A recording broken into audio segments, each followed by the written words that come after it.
अब चलते हैं विदेशी निवासियों को मिलने वाले विशेष दर्जे, स्पेशल स्टेटस, फॉरेन रेजिडेंस। ये क्या कह रहा है कि कोई भारत का नागरिक है, वो भारत में कम और दूसरे देश में ज्यादा रहता है, तो उनको भी क्या भारत सरकार की तरफ से कोई दर्जा दिया जा सकता है, उसको कोई स्टेटस दिया जा सकता है? तो ये अब जो हम पढ़ने वाले हैं ना, ये हम यही पढ़ेंगे कि जो विदेशी जो दूसरे देशों में निवास करने वाले जो भारतीय हैं, उनके पास अलग अलग तरह के जो दर्जे होते हैं, अलग अलग तरह के स्टेटस उनको सरकार देती है। और वो स्टेटस का लाभ ये होता है कि सरकार ये तय करती है कि फलाना फलाना स्टेटस वाले व्यक्ति को अलग अलग सुविधाएं वो तय कर देती है। कि इस स्टेटस जिसका एनआरआई का स्टेटस है, मान लो अनिवासी भारतीय का स्टेटस है, तो जो अनिवासी भारतीय का स्टेटस है उसके लिए कुछ खास किस्म की सुविधाएं होंगी। किसी के पास भारतीय मूल का व्यक्ति होने का स्टेटस है तो उसके पास अलग होंगी। समुद्र पारी नागरिक होने का स्टेटस अगर किसी के पास है तो उसको अलग सुविधाएं दी जाएंगी। तो इस तरह से क्या करती है सरकार, अलग अलग लोगों को जो दूसरे देशों में काम कर रहे हैं, वहाँ कोई बिजनेस कर रहे हैं, वहाँ जॉब कर रहे हैं, या कोई पढ़ाई कर रहे हैं, या अन्य कोई काम धंधा कर रहे हैं, तो उनको फिर भारत सरकार की तरफ से अलग अलग स्टेटस दिए जाते हैं। तो हमें तीन तरह के स्टेटस पढ़ना है। सबसे पहला है अनिवासी भारतीय वाला स्टेटस। दूसरा हम पढ़ेंगे भारतीय मूल के व्यक्ति, भारतीय मूल का व्यक्ति होने का स्टेटस। तीसरा है समुद्र पारीय नागरिक होने का स्टेटस। तो अपने को सबसे पहले पढ़ना है अनिवासी भारतीय का स्टेटस, यानी किस व्यक्ति को ये अनिवासी भारतीय होने का दर्जा मिलता है। सबसे पहला प्रश्न, मूल प्रश्न ये है कि कौन व्यक्ति है जिसको हम अनिवासी भारतीय बोल सकते हैं। ये आपको ध्यान रखना है। एनआरआई का मतलब है non resident of India. Non resident of India, resident का मतलब निवासी, नॉन मतलब नहीं, इंडिया मतलब इंडिया। यानी कि ये वो लोग हैं जो भारत के नागरिक तो हैं, लेकिन ये अपना ज्यादातर वक्त, यानी पूरे एक साल की अगर बात की जाए, तो उसमें 182 से भी ज्यादा दिनों का वक्त, मतलब 6 महीने से ज्यादा, 6 महीने से भी ज्यादा समय का वक्त ये विदेश में ही गुजारते हैं। तो जो साल, आधा साल से एक साल के अंदर आधे साल से ज्यादा की अवधि विदेश में बिताते हैं, एक आधे साल से ज्यादा का समय विदेश में गुजारते हैं, वो उनको एक स्टेटस मिलता है एनआरआई होने का, अनिवासी भारतीय होने का। एक और बात जो मैंने इसके शुरुआत में ही डाल दी थी कि क्या अनिवासी कोई व्यक्ति, कोई भारत का नागरिक है और उस भारतीय नागरिक के पास एनआरआई, आपने सुना होगा ना, जैसे पंजाब वाले होते हैं, पंजाब में अपन सुनते हैं ये पंजाब में एनआरआई है, एनआरआई है, पंजाब वालों के बारे में बहुत ये एनआरआई लगा, ये एनआरआई है। एनआरआई का मतलब क्या है कि पंजाब का कोई व्यक्ति है जो कनाडा वगैरह में कोई बिजनेस कर रहा होगा, कोई होटल खोल रखा होगा, रेस्टोरेंट हो खोल रखा होगा, या और कोई बिजनेस कर रहा होगा, काम धंधा कर रहा होगा, कोई रोजगार लगा हुआ होगा। तो पंजाब वाले हैं वो कनाडा बहुत काम करते हैं या ऑस्ट्रेलिया बहुत काम करते हैं। तो जो साल में ज्यादातर भारत के बाहर ही रहता है तो भारत का नागरिक है, लेकिन वो भारत के बाहर ही ज्यादातर उसका काम धंधा है, तो उसका स्टेटस कैसा हो जाता है, एनआरआई। इसलिए अपन बहुत बार पढ़ते हैं ये लड़का एनआरआई है, ये लड़की एनआरआई है। तो एनआरआई का मतलब नॉन रेजिडेंट इंडिया, यानी ये भारत में निवास नहीं करता, नागरिक भारत का ही है लेकिन रहता भारत में नहीं है, रहता भारत से बाहर है। अब आपके पहला प्रश्न जो बन सकता है वो ये है कि क्या किसी व्यक्ति को एनआरआई स्टेटस, किस व्यक्ति को एनआरआई स्टेटस मिलेगा, कौन व्यक्ति है जो एनआरआई कहलाएगा, कौन नहीं कहलाएगा, कौन कौन सी शर्त पूरी करने वाला एनआरआई बनता है, कौन कौन नहीं बनता, क्या ये 1955 के नागरिकता कानून में लिखा हुआ है, कि क्या 1955 का नागरिकता कानून एनआरआई दर्जा देने की बात करता है? क्रॉस लगा देना नहीं। 1955 के नागरिकता कानून में ये एनआरआई अनिवासी भारतीयों के बारे में कुछ भी प्रावधान नहीं किया गया है, ये ध्यान रखना।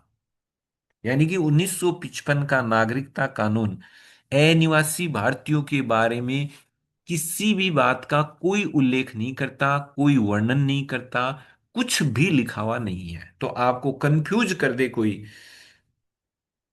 आपको अगर मान लो ऐसे पर्सन बना दे, स्टेटमेंट दे दे कि 1955 की धारा 3 या धारा 2, 2 लिख दे, 3 तो आपके ध्यान आ जाएगा, वो जन्म वाला रही है। कोई ऐसे आपको कंफ्यूज कर दे कि 11 ही लिख दे, सपोज करो, 10 तक भी तो आपको याद हो गया, 8 9 10 तक याद हो गया। कोई ये लिख दे 1955 के भारतीय नागरिकता कानून 1955 की धारा 11 अनिवासी भारतीयों के बारे में प्रावधान करती है, तो आप तो फिर कंफ्यूज हो सकते हो। तो जब अपने यहाँ पहला ही क्लियर हो गया कि अनिवासी भारतीयों के बारे में नागरिकता कानून में कोई भी मेंशन नहीं है, कुछ भी लिखा हुआ नहीं है, कुछ भी वर्णित नहीं है, कोई उल्लेखित नहीं है, तो एक बात तो ये क्लियर कर लो, ठीक है। तो अब बात आती है कि जब नागरिकता कानून में अनिवासी भारतीयों के बारे में नहीं लिखा हुआ, तो ये अनिवासी भारतीय होने का दर्जा देता कौन है? कहीं तो लिखा हुआ होगा कि फलाना व्यक्ति एनआरआई बन सकता है, वो बन सकता है, ये बन सकता है, वो कहीं तो लिखा हुआ होगा। भारत में दो कानून ऐसे हैं जो एनआरआई की बात करते हैं, यानी उन कानूनों में लिखा हुआ है कि कौन भारतीय नागरिक है जो एनआरआई कहलाएगा और कौन है जो एनआरआई नहीं कहलाएगा। दो कानून है, लेकिन नागरिकता कानून नहीं है, ये आप क्लियर कर लो। हालांकि इनसे पर्सन, जैसे सेकंड ग्रेड का एग्जाम होने वाला है, तो सेकंड ग्रेड के एग्जाम में तो नागरिकता सिलेबस में ही अलग से टॉपिक ही दे दिया है कि नागरिकता, तो उनके तो हो सकता है कि इतना गहराई लेवल का पूछा जा सकता है। क्यों, उनके नाम से ही दे दिया ना, नागरिकता टॉपिक ही है नागरिकता, तो उनको तो बस उधार छोड़नी नहीं है, उनको तो पूरा ही समझना है। तो अब बात आती है कि अब आपके एक सिंपल मान लो स्टेटमेंट दे दे कि क्या अनिवासी भारतीय भारत के नागरिक भी होते हैं क्या, तो आपको बिल्कुल ये कहना है कि हाँ होते हैं। ये भारत के ही नागरिक नागरिक होते हैं, बस निवासी नहीं होते। देखो अनिवासी मतलब निवासी नहीं है, रहते नहीं है, रेजिडेंट्स, इनका रेजिडेंस यहाँ नहीं है, ये रहते नहीं है, बस इतना है। ये नागरिक भी होते हैं, और जो नागरिक होता है तो पासपोर्ट भी होगा। तो ये भारत के नागरिक भी होते हैं और इनके पास भारत का पासपोर्ट भी होता है। ध्यान रखना, पासपोर्ट उसी देश का बनता है जिस देश के आप नागरिक होते हैं। अगर आप भारत के नागरिक हैं तो आपका भारत का पासपोर्ट बन जाएगा, अगर आप अमेरिका के नागरिक हैं तो आपका अमेरिका का पासपोर्ट बन जाएगा। वीजा उस देश की सरकार आपको देती है जहां आप घूमने जाना चाहते हो, उस देश की सरकार की तरफ से आपको मिलता है वीजा, कि हम आपको अनुमति देते हैं, आप आ जाओ। तो वीजा सामने वाला देश देता है, जबकि पासपोर्ट आपका अपना देश देता है जहां के आप नागरिक होते हैं। तो ये थोड़ा सा अंतर है। कई बार यूपीएससी लेवल में ऐसे प्रश्न बड़े छोटे छोटे होते हैं जो स्टेटमेंट में डाल दिए जाते हैं। तो अलग अलग कानून अलग अलग हिसाब से एनआरआई का दर्जा देते हैं। तो एक एक और क्लियर है जो आप गांठ मान लेना, कि एनआरआई का दर्जा क्या सरकार कोई लेटर वगैरह पर लिख करके देती है क्या, कि आप फलान इतनी तारीख से, जैसे नागरिकता दी जाती है पंजीकरण में, तो उसका तो एक कागज होता है जिसमें गवर्नमेंट लिख के देती है आप इतनी तारीख से आप नागरिक माने जाएंगे। तो क्या एनआरआई का भी जो दर्जा आपको मिलता है कि आज आज तारीख से आप एनआरआई भी कहलाएंगे, ऐसा सरकार कोई दर्जा नहीं देती। सरकार कुछ भी नहीं देती, ऐसा कोई लिख के नहीं देती है कि आप एनआरआई हैं। बस दो जो कानून है उस कानूनों में कुछ एक चीजें, कुछ एक शर्तें लिखी हुई हैं, और अगर कोई वो शर्तें फुलफिल कर देता है तो वो एनआरआई हो जाता है बस। अलग से कोई सरकार की तरफ से लिख करके नहीं दिया जाता, कोई नहीं लिख के देता कि आप एनआरआई। बस आप उन कंडीशन, अब मान लो जैसे सपोज करो मैं साल में ज्यादातर समय बाहर से बाहर रहता हूं, तो मुझे तो पता है ना, अब मुझे एनआरआई का स्टेटस लेना है, या मुझे एनआरआई का स्टेटस नहीं लेना। लेकिन सरकार के रिकॉर्ड में तो होता ही है भाई, पासपोर्ट मेरे यहाँ से बना, एयरपोर्ट में यहाँ से उड़ करके दूसरे देश में पहुंचा, टिकट ली होगी, एयरपोर्ट पर मेरी एंट्री है, एयरपोर्ट पर वापसी की एंट्री है, तो सरकार के पास वैसे तो इनडायरेक्टली सारा रिकॉर्ड ही है कि मैं यहाँ से कब गया हूँ, कब लौटा हूँ, कितने समय बाद से बाहर आऊँ, सारा रिकॉर्ड तो है ही। तो उस रिकॉर्ड के आधार पर सरकार को तो पता चल ही जाता है कि ये एनआरआई है, ये एनआरआई नहीं है। अब कोई सोचे कि नहीं, मुझे एनआरआई, एन भाई सरकार एनआरआई का खुद चल करके तो आपको दर्जा देती नहीं, लेकिन सरकार ने घोषणाएं कर रखी हैं, बहुत सारी सुविधाएं हैं जो एनआरआई बच्चों को मिलती हैं। तो अगर कोई एनआरआई है तो वो उस सुविधाओं का तो उपभोग करना चाहेगा, उन सुविधाओं को तो वो भोगना चाहेगा, उनका लाभ लेना चाहेगा। तो वो फिर क्या करेगा, खुद गवर्नमेंट के पास जा सकता है ये करने के लिए कि मैं सर एनआरआई हूं।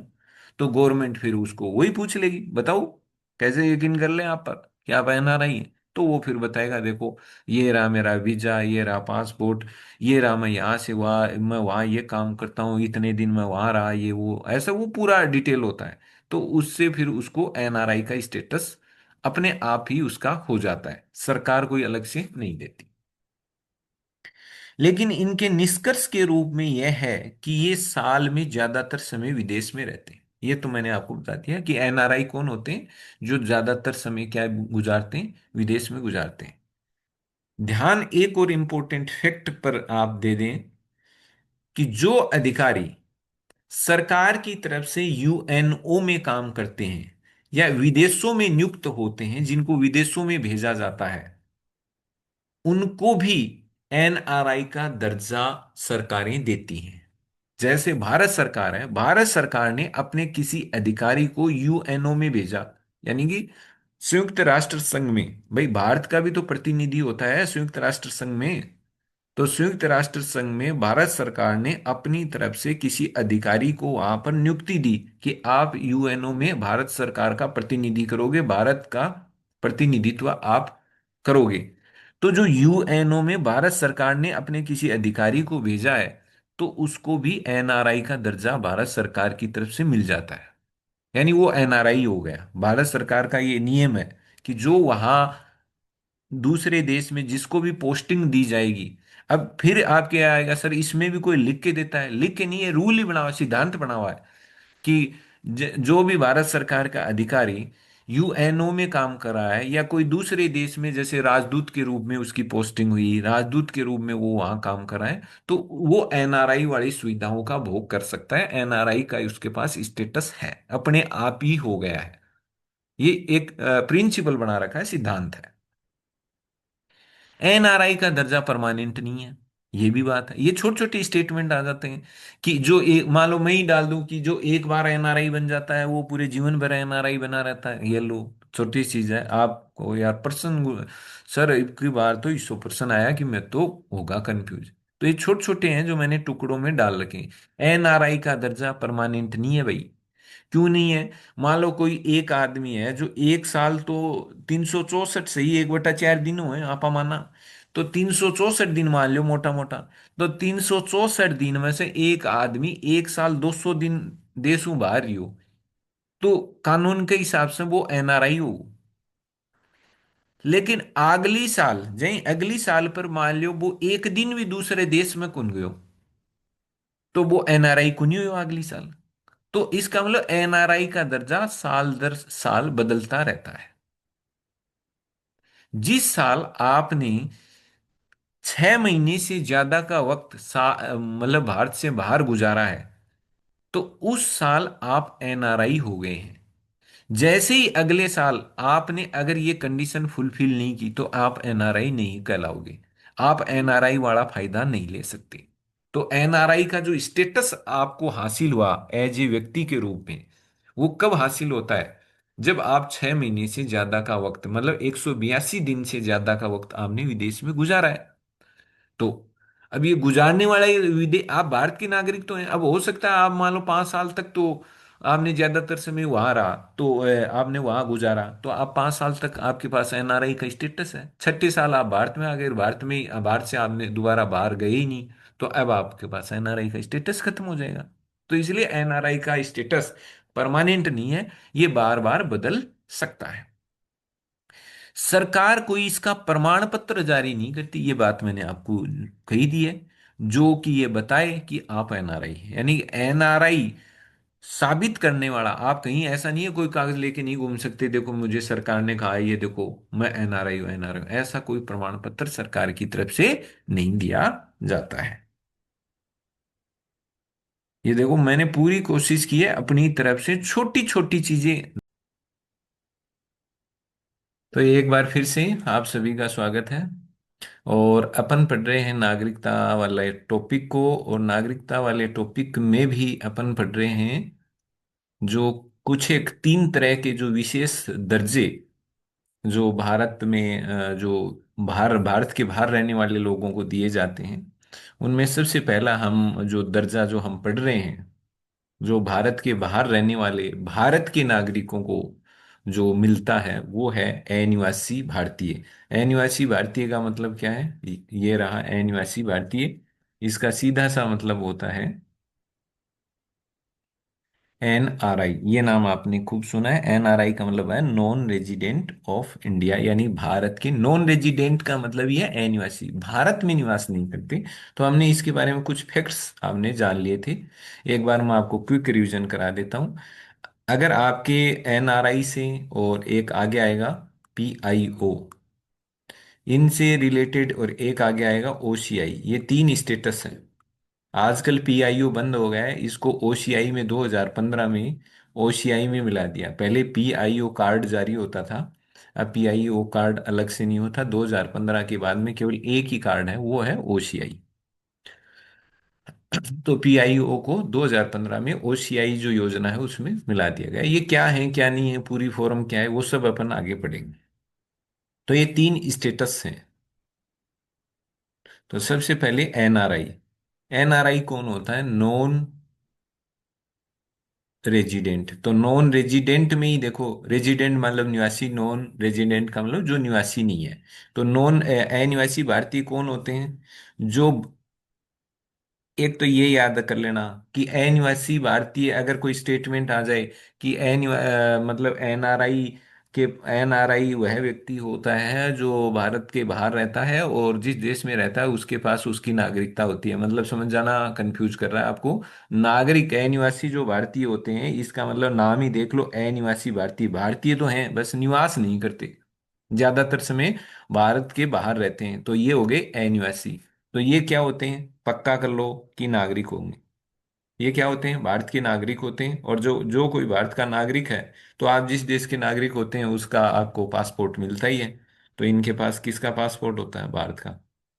क्या 1955 का कानून इस वाले स्टेटस के बारे में भी उसमें कुछ लिखा हुआ है क्या? एनआरआई का स्टेटस देने के बारे में कुछ भी नहीं है। तो 1955 के कानून में इस स्टेटस के बारे में कुछ भी लिखा हुआ नहीं है, ये ध्यान रखना आपको।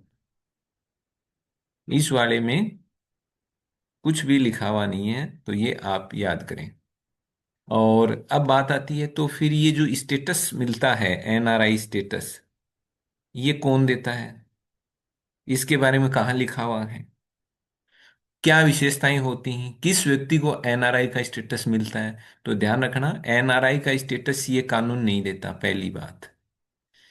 इस एनआरआई की बात, दो कानून और हैं, दो लॉ और हैं, वो एनआरआई स्टेटस की बात करते हैं। नागरिकता कानून का इससे कोई लेना देना नहीं है। वैसे अपन तो बात कर रहे हैं नागरिकता वाले चैप्टर में, बाकी इसका नागरिकता वाले इससे कानून से कोई लेना देना नहीं है। दो कानून हैं, और दोनों कानून अलग अलग शर्तों को पूरा करने पर उनको एनआरआई का स्टेटस देते हैं, मतलब एनआरआई की पहचान देते हैं। ध्यान ये भी रखना है कि एनआरआई का जो स्टेटस होता है, वो एक बार मिलने का मतलब ये नहीं होता है कि वो आपके पास आजीवन रहने वाला है। तो ये आप याद रखें। एनआरआई का जो स्टेटस होता है, वो ऐसा नहीं होता है कि एक बार मिल गया तो आपको आजीवन रहेगा। ये हर एक साल के हिसाब से मतलब एनआरआई का स्टेटस मिलता है। एक साल अगर आप एनआरआई हैं, तो हो सकता है अगले साल आप एनआरआई ना भी रहें। तो ये साल दर साल एनआरआई का स्टेटस मिलता है, हटता है, मिलता है, ऐसा चलता रहता है। कोई फिक्स नहीं है कि एक बार जो एनआरआई बन गया वो जीवन पर्यंत यानी मृत्यु पर्यंत तक वो मतलब एनआरआई ही बना रहेगा, ऐसा नहीं है। एक एक एक वित्तीय वर्ष के लिए पूरा कैलकुलेशन करते हैं, और एक वित्तीय वर्ष में जो कानून में जो लिखा हुआ है वो अगर कंडीशन आपने फुलफिल कर दी एक वित्तीय वर्ष की, तो आप उस वित्तीय वर्ष के लिए एनआरआई हो गए। हो सकता है अगले वित्तीय वर्ष में आपने वो कंडीशन फुलफिल नहीं की तो आप एनआरआई नहीं रहेंगे। तो ये ध्यान रखना है। एनआरआई कोई परमानेंट स्टेटस नहीं है, स्थायी दर्जा नहीं है जो आजीवन आपको मिलता रहे या आजीवन आपके साथ रहे, ऐसा नहीं है। दूसरा एक ये भी था कि जो सरकार, भारत सरकार जिन भी अधिकारियों को यूएनओ में तैनात करती है या दूसरे देशों में जिन अधिकारियों को भेजती है खुद अपनी तरफ से, उनको भी एनआरआई का दर्जा मिलता है। यानी भारत सरकार ने जिस भी अधिकारी को यूएनओ में लगाया, यूएनओ में भी तो भारत सरकार के प्रतिनिधि तो होंगे, वहां पर भी तो हर समय वहां पर तो 193 देश हैं तो उनके अपने अपने प्रतिनिधि होते हैं वहां पर। भाई हर भारत का प्रतिनिधि भारत के हितों का ध्यान रखने के लिए, वैसे ही अलग अलग देशों हैं तो भारत का भी तो प्रतिनिधि होता है वहां पर। तो कहने का मतलब ये है कि जो भारत सरकार का जो सरकारी अधिकारी, जो आदमी वहाँ यूएनओ में लगा हुआ है या कोई दूसरे देश में जो अपना दूतावास है उसमें वो काम कर रहा है, तो उसको एनआरआई का स्टेटस मिलता है। ये आप ध्यान रखना। ये इसमें मैंने लिख ही दिया है कि एनआरआई स्टेटस परमानेंट नहीं है, ये आपको कंफ्यूज नहीं होना है। बार बार बदल सकता है, ये भी है भाई। परमानेंट नहीं है तो इसका मतलब बदल ही सकता है, और अगर बदल नहीं सकता तो परमानेंट होता है। सरकार कोई इसका अलग से प्रमाण पत्र जारी नहीं करती, ये आप ध्यान रखना। अलग से प्रमाण पत्र इसका कुछ भी नहीं जारी होता है। ऐसा नहीं होता है कि कोई अलग से, जैसे आपका जाति प्रमाण पत्र होता है, मूल निवास प्रमाण पत्र होता है, ऐसा इसमें कुछ भी नहीं होता है। अलग से कोई सरकार लिख करके कागज नहीं देती कि फलाना आदमी है वो एनआरआई है, ऐसा नहीं होता। एनआरआई एक पहचान है जो आप उस कानून के अनुसार, अगर आप उस कानून की कंडीशंस फुलफिल करते हो तो आप अपने आप एनआरआई बन जाते हो उस कानून की नजर में। ऐसा नहीं है कोई सरकारी अधिकारी आपको लिख के नहीं देगा कि आप एनआरआई हैं, ये कागज पकड़ो और जहां जाओ वहां दिखा देना कि मैं देखो सरकार ने मुझे दिया हुआ मैं एनआरआई, ऐसा नहीं होता। जब भी आपको एनआरआई के रूप में अगर लाभ लेना होगा तो आपको प्रूव करना पड़ेगा कि आप एनआरआई, इसका मतलब आपके जो डॉक्यूमेंट्स वगैरह होंगे। जैसे एनआरआई के लिए सबसे महत्वपूर्ण शर्त मैं बता देता हूँ कि एक एनआरआई कौन कहलाता है, एनआरआई होता कौन है। एनआरआई व्यक्ति जो, वैसे तो देखो दो कानून हैं, दोनों कानून अलग अलग कंडीशन को पूरा करने पर एनआरआई का दर्जा देते हैं। लेकिन जो सबसे महत्वपूर्ण जो कंडीशन है, जो कानून डिस्कस करते हैं, तो वो है कि आप एक वित्तीय वर्ष के दौरान कितना समय दूसरे देश में बिताते हैं। तो एक कंडीशन जो सबसे महत्वपूर्ण कंडीशन है, जो अक्सर परीक्षाओं में भी डाल दी जाती है स्टेटमेंट के रूप में, तो ध्यान रखना एनआरआई के लिए जरूरी है। क्योंकि परीक्षा में इतना कोई नहीं पूछेगा कि बताओ इनकम टैक्स एक्ट के अनुसार एनआरआई की परिभाषा, फेमा एक्ट के अनुसार एनआरआई की परिभाषा, इतना नहीं। तो आपको वो, हालांकि मैंने आगे इसमें नोट्स में लिखा है वो अपन डिस्कस कर लेंगे, लेकिन मोटे तौर पर आपको ध्यान होना चाहिए कि एनआरआई आखिरकार बन कौन सकता है। तो एनआरआई कौन बन सकता है? जो व्यक्ति भारत का नागरिक है और साल में 182 से ज्यादा, प्लस का मतलब 182 से ज्यादा दिन तक दूसरे देश में रहता है। एक वित्तीय वर्ष में 182 से ज्यादा दिन वो दूसरे देश में ही व्यतीत करता है, बिताता है, तो इसका मतलब वो एनआरआई है। क्लियर है? ये एक इसकी सबसे महत्वपूर्ण कंडीशन है। ये बहुत बार परीक्षाओं में पूछ ली जाती है। यहाँ पर वो ये अवधि मतलब कम बेशी कर दे तो फिर ये गड़बड़ हो जाता है।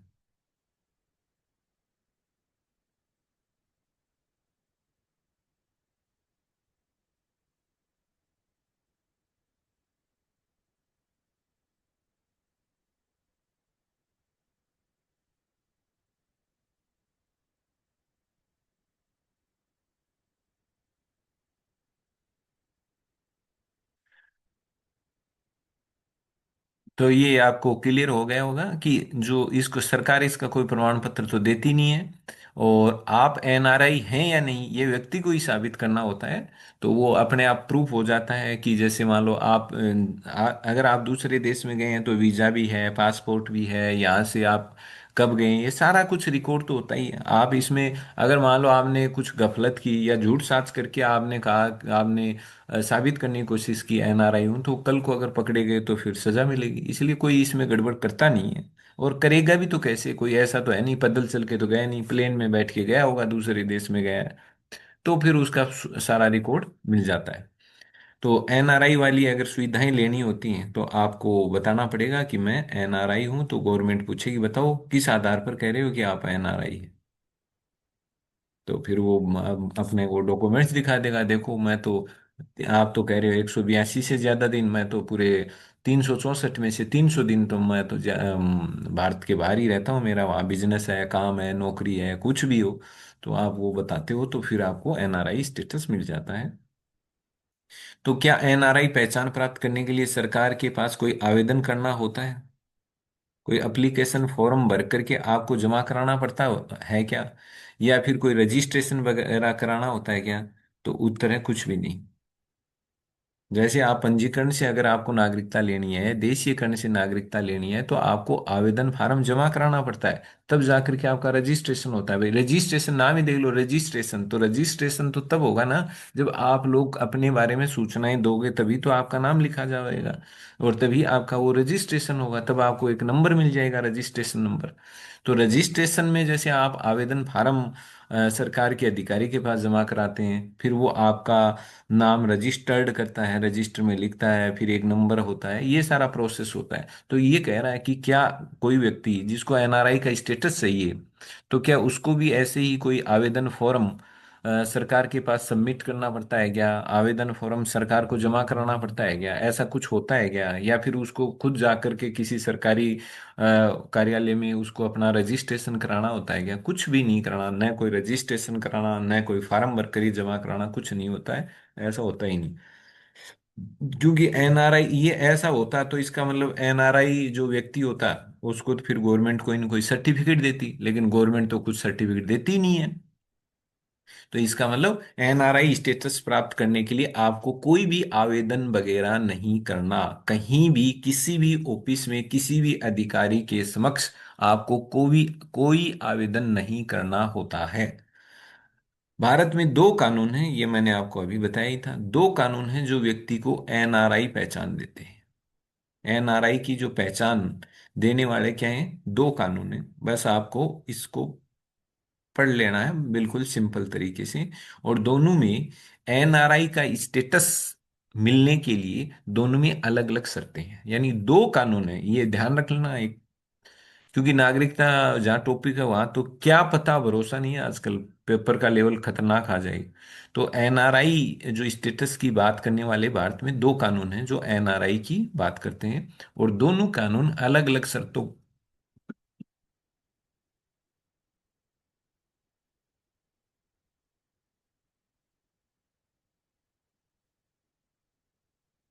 और जो दोनों कानून हैं वो अलग अलग शर्तें तय की हुई हैं उनकी, और जो उन शर्तों पर खरा उतरता है उसको ये फिर स्टेटस एनआरआई का मिल जाता है।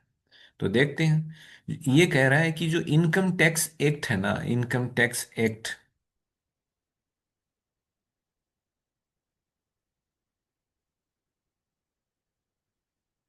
जो इनकम टैक्स एक्ट है 1961, कौन सा? 1961।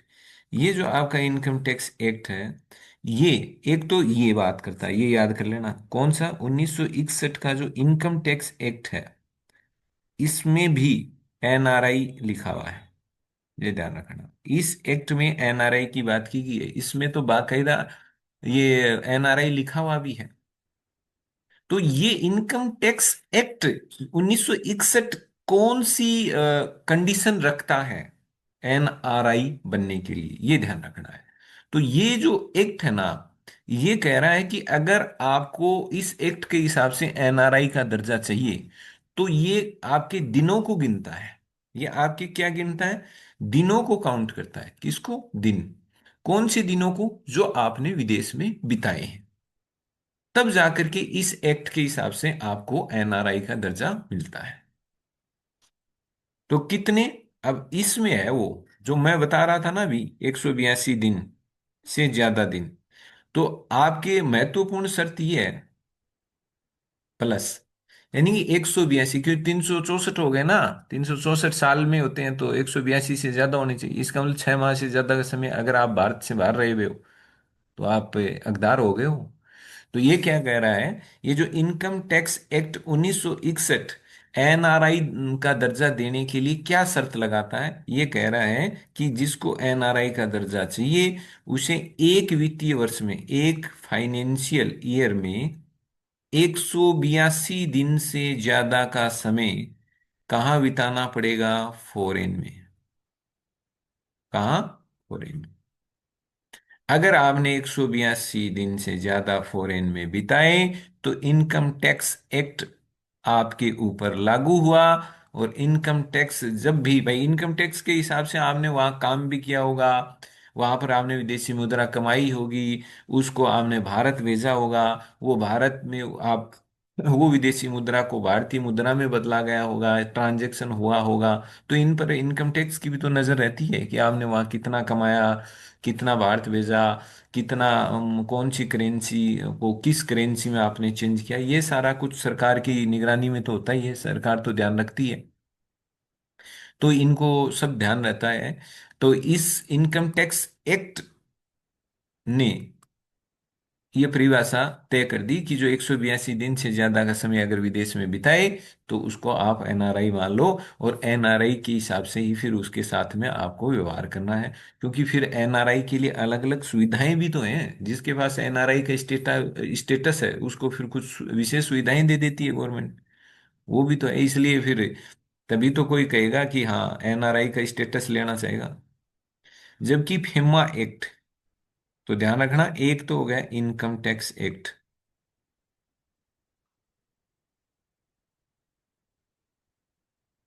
एक तो है ये इनकम टैक्स एक्ट, और एक है ये फेमा। फेमा वैसे इकोनॉमी जब पढ़ते हैं अर्थशास्त्र उसमें ज्यादा आता है। Foreign exchange management act, foreign exchange management act 1999, ये 1999 का एक कानून है फेमा। ये फॉरेन एक्सचेंज मतलब विदेशी विनिमय प्रबंधन एक्ट, विदेशी आदान प्रदान। तो आदान प्रदान किसका आदान प्रदान? Foreign exchange. मतलब जैसे भारत की मुद्रा को आपको विदेशी मुद्रा में बदलना हो, विदेशी मुद्रा को भारत की मुद्रा में बदलना हो, विदेशी मुद्रा भारत में कैसे आएगी, कौन व्यक्ति कितनी मात्रा में विदेशी मुद्रा रख सकता है, विदेशी मुद्रा का की अदला बदली, जो मुद्राओं की अदला बदली है वो आपस में किस तरह से होगी, कोई भारत का व्यक्ति दूसरे देश में अगर पैसा लगाता है, इन्वेस्ट करता है तो कितना कर सकता है, दूसरे देश का कोई व्यक्ति अगर भारत में अपना पैसा लगाना चाहता है, कोई फैक्ट्री खोलना है, कारखाना खोलना है या और कोई बिजनेस शुरू करना है, तो वो कितना लगा सकता है, कहाँ पर उसको कितनी सुविधाएं मिलेगी, ये सारा काम फेमा एक्ट देखता है। तो ध्यान रखना, फॉरेन एक्सचेंज मैनेजमेंट एक्ट किसके लिए है? ये कानून बनाया किस चीज के लिए गया था? तो फॉरेन एक्सचेंज एक्ट बनाया ही इस बात के लिए था कि जो फॉरेन एक्सचेंज यानी कि जो भारतीय मुद्रा और जो विदेशी मुद्राओं का जो आदान प्रदान होता है, या भारत का जो कोई व्यापारी दुनिया के दूसरे देशों में कोई बिजनेस करता है, इन्वेस्ट करता है, या कोई विदेशी भारत में इन्वेस्ट करता है, और जब हम कोई मुद्रा, जो विदेशी मुद्रा, भाई भारत के तो बहुत सारे लोग हैं जो भारत के बाहर काम करते हैं, तो जो वो भारत के बाहर काम करते हैं तो उनको जो भी पेमेंट होता है वो विदेशी मुद्रा में होता है। जब भारत में विदेशी मुद्रा में, वो फिर कैसे करेंगे? वो फिर क्या करते हैं, अपनी विदेशी मुद्रा भारत में जो अलग अलग सेंटर बने हुए होते हैं इस मुद्रा को चेंज करने वाले, वहां पर वो जमा कराते हैं और वहां से अपनी भारतीय मुद्रा प्राप्त कर लेते हैं। क्योंकि भारत के अंदर तो मार्केट में आपको भारतीय मुद्रा ही चाहिए होगी सामान की खरीदारी के लिए। तो ये सब जो एक्सचेंज होता है कि कितने किस हिसाब से एक्सचेंज होगा, एक्सचेंज का कितना पैसा लगेगा, एक डॉलर और जो रुपए का एक्सचेंज कैसे होगा, दूसरी मुद्राओं का कैसे होगा, ये सारा कुछ निगाह है ना फॉरेन एक्सचेंज पर कि कोई व्यक्ति कितना पैसा भारत में लाया है, भारत से कितना पैसा गया है, कौन व्यक्ति कितनी विदेशी मुद्रा को मतलब अपने पास रख रखा है उसने, तो क्या कानून के हिसाब से रख रखा है कि नहीं, उन सब चीजों को ये कानून हैंडल करता है, ये ध्यान रखना। तो ये कानून है ना, जो विदेशी मुद्राओं और भारतीय मुद्राओं के बीच आदान प्रदान को, निवेश को कंट्रोल करता है, ये कानून भी परिभाषा दे रहा है एनआरआई की, ये ध्यान रखना। इस कानून में भी एनआरआई की परिभाषा है। लेकिन ये जो एनआरआई की जो परिभाषा करता है ना, ये एनआरआई जिसको मानता है ना, तो ये एनआरआई का दर्जा देने के लिए ये दिन नहीं गिनता। देखो, इनकम टैक्स एक्ट ने तो दिन गिने, ये कहेगा मैं तो दिन गिनूंगा कि आपने कितना दिन बिताया है विदेश में। तो इसने तो दिन गिन लिया, इसने कहा 182 दिन से ज्यादा बिताए, ठीक है, ओके, आप एनआरआई है। फेमा कह रहा है मैं, मेरे लिए दिन इंपॉर्टेंट नहीं है, आप 5 दिन रहे हो, 10 दिन रहे हो, 300 दिन रहे हो, 200 दिन, मुझे कोई लेना देना नहीं। आप वहां किस पर्पज से गए हैं? मकसद क्या है? आप घूमने गए हुए हैं क्या? बिजनेस करने गए हुए हैं क्या? नौकरी करने गए हुए हैं क्या? खुद का कोई रोजगार शुरू कर रहे हो क्या? अपने वहां पर आप छुट्टियां बिताने गए हुए हो क्या? उद्देश्य। तो फिल्मा एक्ट है ना, वो उद्देश्य पर ज्यादा ध्यान देता है। ये उद्देश्य के आधार पर एनआरआई का दर्जा देगा। जो भी विदेश में गया है, वो किस उद्देश्य से गया है, किस पर्पज के साथ गया है, वहां वो गया क्यों है, उसका मकसद क्या है, घूमना है, घूमना फिरना है, कोई बिजनेस है, नौकरी है, कोई व्यवसाय है, कि कोई छुट्टी बिताने गया है, कैसे गया है। तो ये यहां पर जो दर्जा मिलेगा, वो विदेश में रहने के उद्देश्य के आधार, किस उद्देश्य से आप रह रहे हो, वहां क्यों रह रहे हो आप। हालांकि एनआरआई की जगह ये कानून क्या लिखता है, पर्सन रेजिडेंट आउटसाइड इंडिया, ये शब्द लिखता है। देखो, इनकम टैक्स एक्ट ने तो क्या शब्द लिखा हुआ है, इनकम टैक्स जो एक्ट है 1961, उसमें तो साफ लिखा हुआ है NRI, non resident, non resident of India, वहां तो एनआरआई शब्द भी है। तो आपसे कोई पूछ ले क्या फिम्मा एक्ट में सीधा एनआरआई वर्ड है क्या, आजकल प्रश्न बड़े आते हैं, शब्द से बताइए। तो फिम्मा एक्ट में क्या सीधा एनआरआई वर्ड है क्या, शब्द है क्या? तो उत्तर है सीधा एनआरआई शब्द तो नहीं है। क्या नॉन रेजिडेंट ऑफ इंडिया शब्द लिखा हुआ? नहीं। यहां लिखा हुआ ये है, पर्सन रेजिडेंट आउटसाइड इंडिया, मतलब तो वही है ना, कि वह व्यक्ति जो रेजिडेंट है कहाँ, आउटसाइड इंडिया, इंडिया के बाहर का रेजिडेंट है। तो मतलब तो एक ही है, लेकिन नॉन रेजिडेंट ऑफ इंडिया तो लिखा हुआ है वहां, यहां लिखा हुआ पर्सन रेजिडेंट आउटसाइड इंडिया, ये शब्द काम में लेते हैं। मतलब दोनों ही एनआरआई की बात तो करते हैं। ये उन लोगों की बात तो करते हैं जो भारत के नागरिक हैं और भारत के बाहर रहते हैं। बस शब्द ये अलग अलग काम में ले लेते हैं, ऐसे लोगों के लिए ये ले लेता है पर्सन रेजिडेंट आउटसाइड इंडिया, वो काम में लेता है नॉन रेजिडेंट ऑफ इंडिया।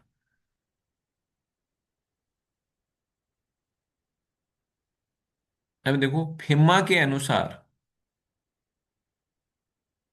आप विदेश में नौकरी, नौकरी के लिए भी जा सकते हो, कोई बिजनेस कर रहे हो, या कोई खुद का आपका अपना कोई काम धंधा है, कोई दुकान खोल ली, और कोई काम कर लिया, कोई भी स्वरोजगार, या फेमा के अनुसार आप विदेश में नौकरी के पर्पज से, बिजनेस के पर्पज से, या स्वरोजगार, या आपके काम से लगता है, देखो या तो इन इन पर्पज से गए हो, या आप कोई भी काम करते हो वहां पर, और उस काम से ऐसा प्रतीत होता है, ऐसा लगता है कि आप जिस काम से आप वहां गए हुए हो ना, उस काम में आप कितने समय में वापस लौटोगे ये निश्चितता नहीं है। तो अगर आपका काम, भाई आप वहां गए हुए हो तो कोई तो पर्पज होता ही है ना, मतलब ऐसा ही थोड़ी है, नहीं मैं तो ऐसे ही, मैं तो घूमने जा रहा हूँ, तो घूमने भी जा रहे हो, 10 दिन जा रहे हो, 15 दिन, कुछ तो होता है। कोई कहे मैं तो वहां सर, यहाँ मेरे को रोजगार नहीं मिल रहा, तो मैं वहां कोई ना कोई काम धंधा करूंगा, कमाऊंगा सर, पैसे नहीं है तो मैं तो कमाने जा रहा हूँ काम, तो कोई तो है ही। तो ये पर्पज देखेगा कि आप किस पर्पज से जा रहे हो। और अगर जैसे कोई नौकरी से जा रहे हो, बिजनेस से जा रहे हो, ये लिखा हुआ है फेमा एक्ट में, मैं वही बता रहा हूँ। अगर ये नौकरी बिजनेस और ये तो ठीक है, लेकिन कोई मतलब ये कह रहा है कि कोई आपका जो उद्देश्य है ना, आप जो वहां जा रहे हो ना, जिस काम से जा रहे हो ना, वो काम कुछ ऐसा होना चाहिए जिसमें ये लगे कि हाँ, इस काम के लिए आपको लंबा टिकना पड़ेगा, कहने का मतलब। क्योंकि वही बात फिर घूम के आ जाती है, आप तो नॉन रेजिडेंट की बात कर रहे हो, तो नॉन रेजिडेंट वालों को आपका काम देख के ही पता चल जाएगा। आप जैसे आप कह रहे हो, नहीं सर मैं तो है ना, मैं खुद घूमने जा रहा हूँ, तो मैं खुद घूमने जा रहा हूँ तो 5 दिन, 10 दिन, 30 दिन, 50 दिन, 100 दिन, और कितना। लेकिन मैं वहां नौकरी करने जा रहा हूं तो चांस है ज्यादा है, बिजनेस है ज्यादा है। और आप कोई ऐसा ही कोई काम गए हो, आप कह रहे हो सर मैं तो कोई मतलब एग्रीमेंट है मेरा वहां पर, और मैंने कोई वहां पर कोई प्रोजेक्ट लिया हुआ है, और मुझे वो प्रोजेक्ट पूरा करना है वहां पर, कोई मैंने काम खुद नहीं ले रखा है और मुझे वो काम वहां जाके करना है। लेकिन मैं पहले पक्का नहीं बता सकता, आपका काम ऐसा ही है, उसमें लग जाए साल, उसमें लग जाए 6 महीने, उसमें लग जाए 8 महीने। तो इसका मतलब क्या हो गया, अनिश्चित प्रकृति या अनिश्चित अवधि वाला आपका काम है। तो ये फेमा एक्ट कहता है कि अगर आपका काम ऐसा है जिसकी अवधि निश्चित नहीं है, और ऐसा लगता है कि इसमें आपको लंबे टाइम तक विदेश में रहना पड़ सकता है अपने काम के लिए, तो जो अनिश्चित अवधि वाले काम हैं वो भी इस फेमा एक्ट के दायरे में आ जाते हैं। और उनके आधार पर ये आपको एनआरआई का स्टेटस दे देता है। तो ये एनआरआई का स्टेटस किन को देता है, नौकरी, बिजनेस, स्वरोजगार, या फिर आपका कोई ऐसा काम हो जो अनिश्चित अवधि तक जो अनिश्चित अवधि तक विदेश में रहने की ओर इशारा करता हो, या आपके काम से ऐसा लगता हो कि आपको अनिश्चित अवधि तक विदेश में रहना पड़ सकता है। तो ये उनकी बात करता है। अब देखो मैंने इसमें शामिल कर दिए प्रश्न अक्सर पूछे जाते हैं। एनआरआई व्यक्ति के पास कौन कौन से अधिकार हैं, यहां से कई बार प्रश्न पूछ लिया जाता है। कोई न कोई वो एक दो अधिकार ऊंचा नीचा करके डाल देता है, और फिर अपनी दिक्कत हो जाती है कि एनआरआई व्यक्ति के पास कौन कौन से अधिकार हैं, यहां से वो प्रश्न पूछ लेता है। तो एनआरआई के पास अधिकार क्या क्या है। एनआरआई भारत में उपस्थित होकर चुनाव में वोट डाल सकता है। तो यहां से है ना वो, आपके यहां से अगर मेरे से भी कहा जाए कि आपको प्रश्न बनाना है, तो यहां से इस लाइन से एक बहुत ही खतरनाक प्रश्न बन सकता है, स्टेटमेंट बन सकता है, जिस पर आप घूम सकते हो। जैसे एनआरआई भारत में उपस्थित होकर, इस शब्द पर देखो, जब मैंने नोट्स बना रहा था तब भी मैंने इस पर फोकस किया था। एनआरआई भारत में उपस्थित होकर चुनाव में वोट डाल सकता है। अगर मैं ये कह दूं, स्टेटमेंट बना दूं कि एनआरआई विदेश एनआरआई विदेश में रहते हुए ही वहीं से ही भारतीय चुनाव में वोट डाल सकता है, तो बताओ स्टेटमेंट सही है कि गलत है। मैंने कहा कि एनआरआई व्यक्ति विदेश में रहते हुए भी भारत के चुनाव में भाग ले सकता है, अपना मतदान कर। गलत है सर। गलत है, क्योंकि अगर यस आप सर। आपको वोट डालना है ना, तो वोट डालने के लिए भारत आना पड़ेगा फिजिकली, खुद को आना पड़ेगा, लाइन में लगना पड़ेगा, स्याही लगवानी पड़ेगी, स्याही लगा के वहां वोट डालना पड़ेगा। बात समझ में आ रही है ना। अगर कोई आपके ऐसे घुमा दे कि एनआरआई वोटर्स को ऑनलाइन भारतीय चुनाव में वोट डालने की सुविधा है, या एनआरआई वोटर्स सीधे ईमेल के जरिए अपना वोट भारतीय चुनाव में डाल सकते हैं, ध्यान रखना, बेवकूफ बना रहा है। कोई ईमेल नहीं, कोई ऑनलाइन नहीं, कोई कुछ नहीं।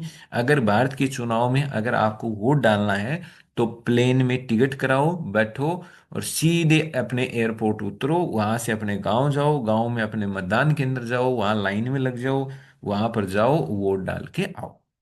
ये है वैसे इनको। तो मुझे लगता है अब क्लियर है, भारत में उपस्थित होकर के ही आप वोट डाल सकते हो। वहां से अगर आपको वो घुमाए फिराए, और कई बार अगर ये तो अपन अभी डिस्कस कर रहे हैं 2-2 मिनट तक, ये ऐसे तो आपके दिमाग में वो सेट हो जाता है। अगर इसी को अपन ऐसे ही पढ़ा दें, एनआरआई भारत में उपस्थित होकर चुनाव में वोट डाल सकता है, पहला। दूसरा, एनआरआई खुद भारत में कोई भी चुनाव लड़ सकता है, दूसरा सब पलग बन पड़ो। तो अब ये, अब ध्यान रखना है, अब वो एनआरआई के नाम से अपन कई बार ये अंदाजा लगा लेते हैं, गलत ही, कि यार एनआरआई है तो उसको ये फैसिलिटी दे रखी होगी कि वो वहां से भी सीधा ऑनलाइन वोट डाल सकता है, ऐसा कुछ भी नहीं। हालांकि ये एनआरआई कहते जरूर हैं, इनकी डिमांड्स हैं भारत सरकार से, कि एनआरआई कह रहे हैं हमें सर ये सुविधा दो कि हम अपने देश से, अपने देश का मतलब इनका जहाँ ये रहते हैं, जहाँ नागरिकता वाले देश से नहीं। ये कह रहे हैं सर जहाँ हम काम करते हैं उसी देश से हम भारत के चुनाव में वोट डाल सके, इसके लिए हमें कुछ आप सुविधा तो दो, कुछ ऑनलाइन वोट डालने की सुविधा दो। लेकिन अभी सरकार ने माना नहीं है, किसी को भी ऑनलाइन वोट डालने का परमिशन नहीं है। एनआरआई खुद भारत में कोई भी चुनाव लड़ सकता है, ये ध्यान रखना। क्या एनआरआई खुद भारत में चुनाव लड़ सकता है? आपके प्रश्न आ जाए तो आप कह देना लड़ सकता है सर। क्यों? क्योंकि चुनाव के लिए क्या होना चाहिए, कोई भी आप चुनाव देख लो, राष्ट्रपति का देख लो, उपराष्ट्रपति का देख लो, किसी का भी देख लो, एमएलए का देख लो, एमपी का देख लो, सब में लिखा हुआ भारत का नागरिक, भारत का नागरिक। तो एनआरआई तो भारत का नागरिक होता ही है।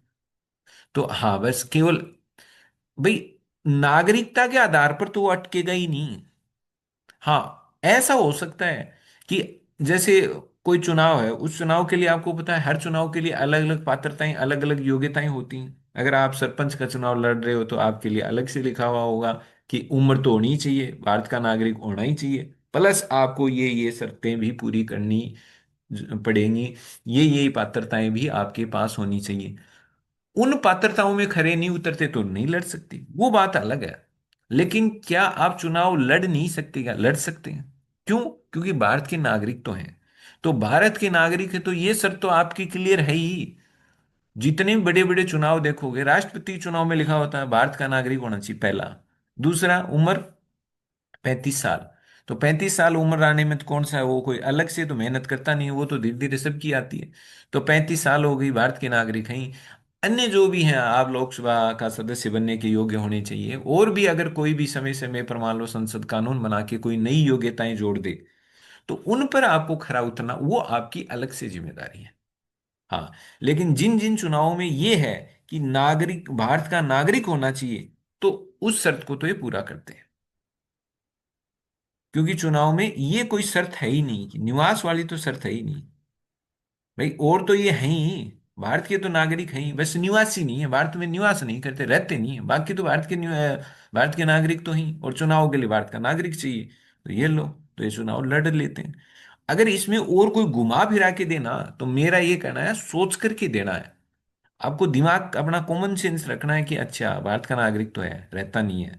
अब वो और कोई दे दे कि फलाना है, उस चुनाव में भारत के नागरिक के साथ साथ आप ये भी शर्तें हो कि वो साल में इतने दिन रहे, ये वो रहे, तो फिर वहां अगर ऐसा कुछ भी घुमाए, मतलब आप जिसकी अपन कल्पना नहीं कर रहे ऐसा घुमा दे, तो भी कॉमन सेंस रखना है कि भाई हाँ, मैं आइडिया लगा सकता हूं कि ये उत्तर आएगा। तो वोट डाल सकते हैं, खुद चुनाव लड़ सकते हैं। अपना नाम, क्या ये अपना नाम अब वोट डाल सकते हैं? तो वोट तो तभी डाल रहे होंगे जब इनका नाम मतदाता सूची में होगा। तो ये तो तीसरी लाइन तो सीधी सी बात है, ये अपना नाम वोटर लिस्ट में मतदाता के रूप में लिखवा सकते हैं कि नहीं लिखवा सकते? लिखवा सकते हैं। जब इनका नाम वोटर लिस्ट में है तभी तो ये वोट डाल रहे हैं। तो ये तो लाइन हो ही गई। ये है अपना नाम मतदाता के रूप में पंजीकृत कराना, मतलब अपना नाम लिखाना। तो ये लिखाते हैं, अपन को सब पता है कि बीएलओ होते हैं वो, जो नए जो होते हैं, जो जिनकी उम्र 18 साल हो गई, उनको मतदाता के रूप में पंजीकृत करते हैं, उनका नाम लिखते हैं, तब जाकर के वो मतदाता बनते हैं। तो अपना मतदाता के रूप में पंजीकरण करा सकते हैं।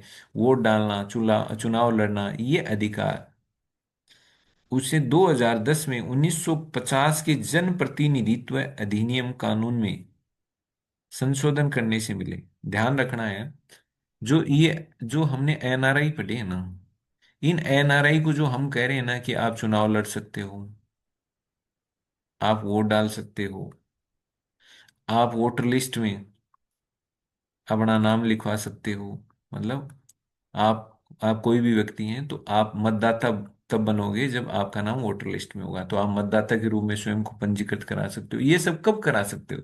ये 2010 से हुआ है। 2010 से पहले नहीं था। तो 2010 से पहले नहीं था तो फिर अपने को और उलझन में नहीं जाना है। 2010 में ये जो 1950 का आपका जो आरपीए कानून था, रिप्रेजेंटेटिव ऑफ पीपुल्स एक्ट, इस आरपीए कानून में संशोधन किया गया था।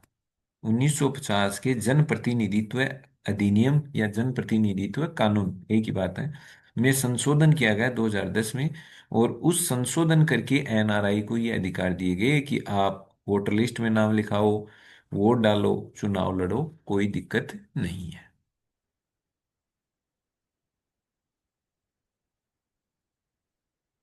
अब देखो, सामान्यतया एनआरआई भारत में कृषि जमीन नहीं खरीद सकते। गांठ बांध लेना इस वाले को। अगर वो आपके ऐसे दे दे कि ये सभी तरह की जमीन खरीद सकते हैं, रहने के लिए प्लाट खरीद सकते हैं, दुकान खोलने के लिए जमीन खरीद सकते हैं, खेती के लिए जमीन खरीद सकते हैं, ऐसा घुमाए फिराए तो घूमना नहीं है भाई। कृषि जमीन नहीं खरीद सकते। मान लो कोई भारत का कोई व्यक्ति है जिसके पास खेत है, कृषि जमीन है, मतलब खेत है, और वो खेत एनआरआई को बेचना चाहता है, तो क्या खरीद सकते हैं? ये रोग है भाई। एनआरआई के पास तो पीस है, बाहर बाहर पैसा कमा रहा है, तो कल को फिर किसानों की हालत, मान लो किसान बेचारा दबाव में है, या किसान की आर्थिक स्थिति कमजोर है, और वो फिर ऐसे तो ये सबसे खेती वाली जमीन ले लेंगे, तो फिर तो दिक्कत हो जाएगी ना। इसलिए कृषि जमीन के खरीदने पर सामान्यतः इनके रोक है, ये ध्यान रखना।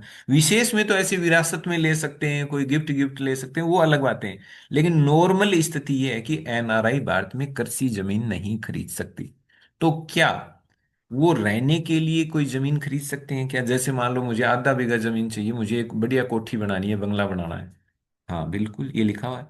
रिहायशी और व्यवसायिक भूमि खरीद सकते हैं। रिहायशी का मतलब रहने के लिए, आपको घर बनाना है, तो घर बनाने के लिए आपको जमीन चाहिए, आपने प्लॉट लिया, तो क्या एनआरआई प्लॉट ले सकता है रहने के लिए? बिल्कुल। रिहायशी का मतलब होता है कि घर बनाने के लिए आपने जमीन खरीदी है, तो व्यवसायिक भूमि का मतलब आपने जमीन खरीदी और वहां आप कोई फैक्ट्री लगाना चाहते हो, वहां आप कोई दुकान खोलना चाहते हो, यानी कि व्यवसाय के पर्पज से किसी बिजनेस के काम में लेनी है वो जमीन, आप वहां घर नहीं बनाओगे। तो आप बिजनेस पर्पज से जमीन खरीद सकते हो, रहने के लिए जमीन खरीद सकते हो, बस खेती वाली जमीन नहीं खरीद सकते। मेडिकल कॉलेज, इंजीनियरिंग कॉलेज और प्राइवेट विश्वविद्यालयों में इनको अलग से कोटा मिलता है, यानी कि इनकी भी अलग से रिजर्व सीटें होती एनआरआई की।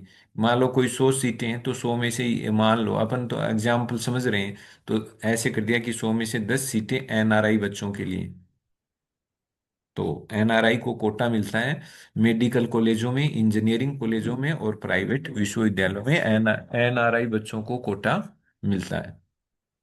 भारत में भारतीय मुद्रा में बैंक खाता खोलने की सुविधा है। अब बाकी है ना, अपन कल कल ही करेंगे, क्योंकि नेक्स्ट फिर वो पूरा होगा नहीं टॉपिक। तो अब आज इतना ही करेंगे, अब वो कल नोट्स बना लेता हूं मैं, तो कल शाम को बाकी की क्लास अपन कल ही लेंगे। ठीक है। Okay sir. और ये वाले नोट्स तो मैंने भेज दिए हैं आपके साथ। हाँ। या तो ये नोट्स आप लिख लेना, और बाकी कल करेंगे उसके एक बार। नोट्स बनाने हैं थोड़े। ये लास्ट वाली लाइन ध्यान रख लेना कि बैंक खाता खोलने की सुविधा है उनको भारतीय मुद्रा में।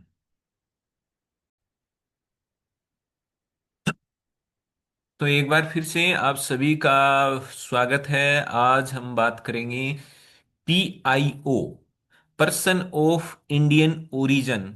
ये एक विशेष तरह का स्टेटस होता है, दर्जा होता है, जो लोगों को दिया जाता है। तो आज का जो अपना क्लास है वो इसी पर केंद्रित है। ये कौन से लोग होते हैं जिनको ये दर्जा मिलता है, और ये दर्जा जिनको मिलता है, तो ये कौन होते हैं? क्या भारत में रहने वाले होते हैं, या भारत के नागरिक होते हैं, या दूसरे देश के नागरिक होते हैं? इनको क्या फैसिलिटी, क्या सरकार इनके लिए कुछ खास सुविधाएं देती है, या कुछ खास किस्म के अधिकार देती है, या ये भी आम लोगों की ही तरह इनको अधिकार मिलते हैं जो अन्य भारत के नागरिकों को मिलते हैं? क्या कुछ होता है, मतलब पीआईओ कैसे, ये कार्ड कैसे मिलता है? क्या पीआईओ अब भी जारी है क्या, या फिर ये स्कीम बंद हो गई है क्या? तो ये सारा कुछ आज की अपनी इस क्लास में सब कुछ अपन समझने की कोशिश करेंगे। तो चलो शुरू करते हैं, ध्यान से सुनना है। एनआरआई अपन पढ़ चुके हैं, non resident of India. Bharat मतलब अनिवासी भारतीय, जो भारत के नागरिक हैं लेकिन निवासी नहीं है, भारत में रहते कम है, 6 महीने से ज्यादा समय विदेश में रहते हैं, वो थे एनआरआई।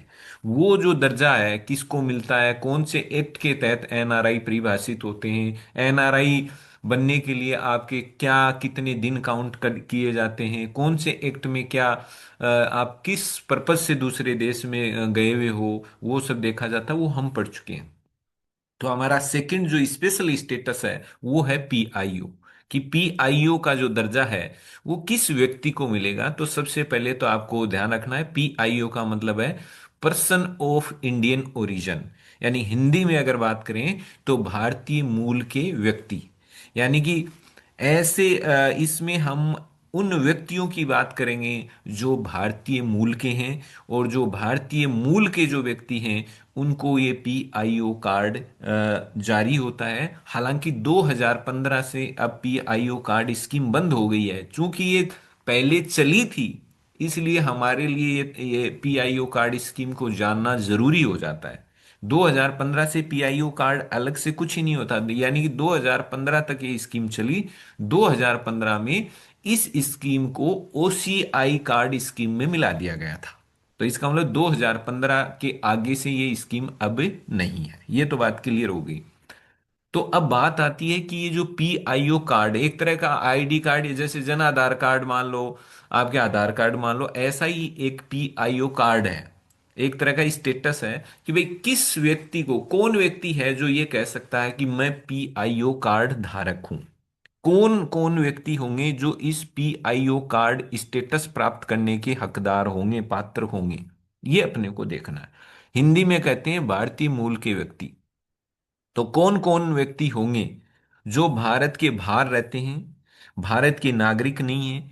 तो जो भारत के बाहर जो दूसरे देश के जो नागरिक हैं, तो अब अपने को ये देखना है कि पीआईओ जो नागरिक होते हैं जिनके पास पीआईओ कार्ड होता है, कि क्या वो भारत के नागरिक होते हैं क्या।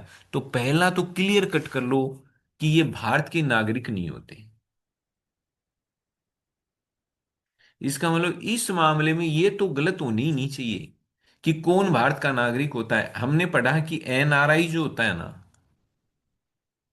वो भारतीय नागरिक ही होता है। ये हमने पढ़ लिया ना, भारतीय सिटीजन होता है, ये हम पढ़ चुके हैं।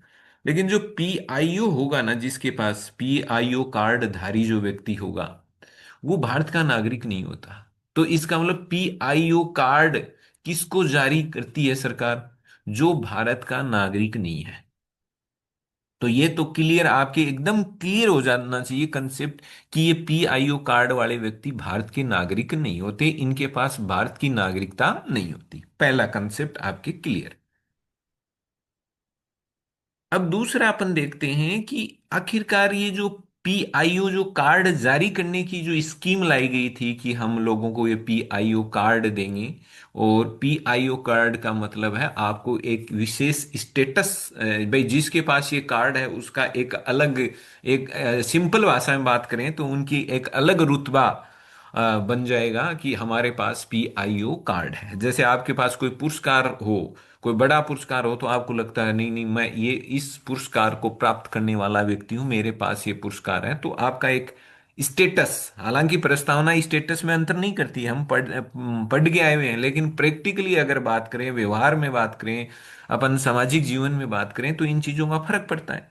तो पीआईओ जो स्टेटस है, ये स्टेटस ये पीआईओ स्टेटस देने की जो स्कीम थी, ये स्कीम ध्यान रखना, ये केवल कार्यपालिका की शुरू की गई स्कीम थी। ये कोई कानून बना करके शुरू की गई स्कीम नहीं थी। एक तो ये ध्यान रखना है कि ये केवल ये जो पीआईओ जो कार्ड है भाई, जैसे भामाशाह कार्ड, जन आधार कार्ड, तो ये भी तो स्कीम ही है। इस स्कीम के तहत हम जन आधार कार्ड देते हैं, आधार कार्ड, आपके जन आधार कार्ड, ये सब दिए जाते हैं कि नहीं। तो ऐसे ही जो पीआईओ कार्ड जो स्कीम थी, क्या ये स्कीम एक कानूनी स्कीम थी क्या? क्या इस स्कीम के लिए कोई कानून बनाया गया था क्या, कि एक कानून बनाया गया और उस कानून में कहा गया कि हम लोगों को पीआईओ स्टेटस देंगे, पीआईओ का दर्जा देंगे और ऐसे ऐसे देंगे, ये प्रक्रिया होगी? क्या ऐसा कुछ कानून बना करके किया गया था, कि सीधा ही कार्यपालिका ने मंत्रिमंडलीय बैठक में इस स्कीम को पास किया और फिर इस स्कीम को लागू कर दिया? तो ध्यान रखना है ये कोई कानूनी योजना नहीं थी, यानी कार्यपालिका द्वारा शुरू की गई योजना थी। 15 सितंबर 2002 को ये शुरू हुई थी। आपको कई जगह 1999 देखने को मिलेगा। तो ध्यान रखना, पीआईओ कार्ड स्कीम की घोषणा 1999 में होती है। ये शुरू 2002 में जाकर के होती है। घोषणा करती है सरकार कि हम आने वाले समय में ये पीआईओ कार्ड स्कीम लाने वाले हैं, जिसके तहत हम भारत से बाहर रहने वाले जो दूसरे देशों के जो नागरिक हैं, जो भारत के बाहर दूसरे देशों के नागरिक हैं, उनको हम ये स्टेटस देंगे, ये दर्जा देंगे, एक पहचान देंगे। और इस पहचान का फिर उनको कुछ ना कुछ बेनिफिट भी देगी सरकार, तभी तो ये स्टेटस दे रही है। तो सरकार ने 1999 में इसकी घोषणा की थी, ये क्लियर कर लेना। ये शुरू हो रही है 15 सितंबर 2002 से। क्या ये कानूनी योजना थी? ध्यान रखना, नहीं। आपने आजकल सुना होगा एक और स्कीम है, जो कानून, एक कानून पास हुआ लोकसभा से और राज्यसभा में वो चल रहा है, उसको लेकर के विपक्ष का हंगामा वगैरह भी सुनने को आ रहा है। तो एक जो मनरेगा स्कीम, तो मनरेगा स्कीम एक कानूनी स्कीम है। और जल्दी ये भाई ये स्कीम, ये कानून पास होते ही ये स्कीम बंद हो जाएगी, इसकी जगह नई स्कीम शुरू हो जाएगी। हालांकि जैसे ही वो कानून पास हो जाएगा, वो नई स्कीम लागू हो जाएगी, अपन उसके बारे में डिटेल से पढ़ लेंगे। लेकिन जैसे आपसे कोई पूछे कि पहले क्या, फिलहाल तो है ही कि जो मनरेगा स्कीम है वो कानूनी स्कीम है। ऐसा नहीं है कि उसको मतलब जो कार्यपालिका है, जो मंत्रिमंडल है, उसने अपने स्तर पर शुरू किया, वो नहीं, वो एक कानून के रास्ते से आई हुई है। उसके लिए कानून है, उस कानून में लिखा हुआ है कि इतने दिनों का रोजगार मिलेगा, ये मिलेगा, वो भत्ता मिलेगा। रोजगार नहीं मिलेगा तो उसकी जगह इतना आपको जो मतलब क्या बोलते हैं, भरपाई के तौर पर आपको इतना पैसा मिलेगा। वो सारा कुछ उसमें कानून है। तो ध्यान रखना, जैसे वो कानूनी योजना है, लेकिन पीआईओ कानूनी योजना नहीं है। ये केवल कार्यपालिका की तरफ से शुरू की गई योजना है। ठीक है। ये दो फैक्ट हो गए कि ये भारत के नागरिक नहीं होते। ये स्कीम की घोषणा 1999 में होती है, लागू 15 सितंबर 2002 को होती है। और ये कानूनी योजना नहीं थी, ये कार्यपालिका की तरफ से शुरू की गई योजना थी। चलो अब बात को आगे बढ़ाते हैं। अब बात ये आती है कि आखिरकार ये पीआईओ कार्ड प्राप्त करने वाले वो खुशनसीब व्यक्ति कौन होंगे? कौन व्यक्ति होंगे जिनको ये पीआईओ कार्ड जारी किया जाएगा? तो इसका मतलब हमें कुछ पात्रताओं की बात करनी होगी कि किस किस तरह की पात्रताओं को पूरा करने वाले व्यक्ति इस पीआईओ कार्ड के हकदार होंगे, जिनको ये मिलेगा। तो इसमें कुछ योग्यताएं बोले या पात्रताएं बोले, कुछ दी हुई हैं कि जो जो इन पात्रताओं पर खरा उतरेगा, इन कसौटियों पर खरा उतरेगा, वही पीआईओ कार्ड का हकदार होगा। तो चलो देखते हैं। सबसे पहले एक तो ये है ना, आप भाई स्कीम तो बंद हो गई, मैंने कब बताया? 2015 में ये स्कीम बंद हो गई है। 2015, 2002 से 2015 तक जिन जिन लोगों को पीआईओ कार्ड मिले थे ना, उन पीआईओ कार्डों को ओसीआई कार्ड में उनको विलय कर दिया गया। विलय का मतलब ये समझो कि जिनके पास पीआईओ कार्ड था, उनको ये कहा गया कि 15 जनवरी से, मेरे हिसाब से शायद 15 जनवरी है, बाकी डेट कंफर्म कर लेंगे, कि 2015 ले लेते हैं अपन सन, कि 2015 की जो सन थी, उस 2015 की सन से जो पीआईओ जो कार्ड हैं, वो अब आगे से ओसीआई कार्ड के रूप में ही चलेंगे। बात समझ में आ रही होगी। इसका मतलब पीआईओ कार्ड को किस में मिला दिया गया था? ओसीआई कार्ड में विलय कर दिया गया, मर्ज कर दिया गया। इसको क्या बोलते हैं? मर्ज कर दिया गया, उसमें शामिल कर दिया गया। कि जितनों को भी अब तक पीआईओ कार्ड मिले हुए हैं, वो पीआईओ कार्ड अब ओसीआई कार्ड के रूप में आगे काम करते रहेंगे। यानी पीआईओ कार्ड धारकों को ओसीआई कार्ड धारक मान लिया गया। और 2015 के बाद में तो नए पीआईओ कार्ड बंद दिए ही नहीं, क्योंकि पीआईओ कार्ड स्कीम बंद हो गई। तो ये भी मैंने आपको क्लियर कर दिया है। अब देखो कौन कौन से देश ऐसे हैं जिनको साफ मना किया हुआ है कि इन देशों का कोई भी नागरिक या फिर इनके कभी भी जो बाप दादा या उनके दादा, वो अपन पढ़ लेंगे, या उनके दादा यानी परदादाओं तक की भी ये बात करेगा।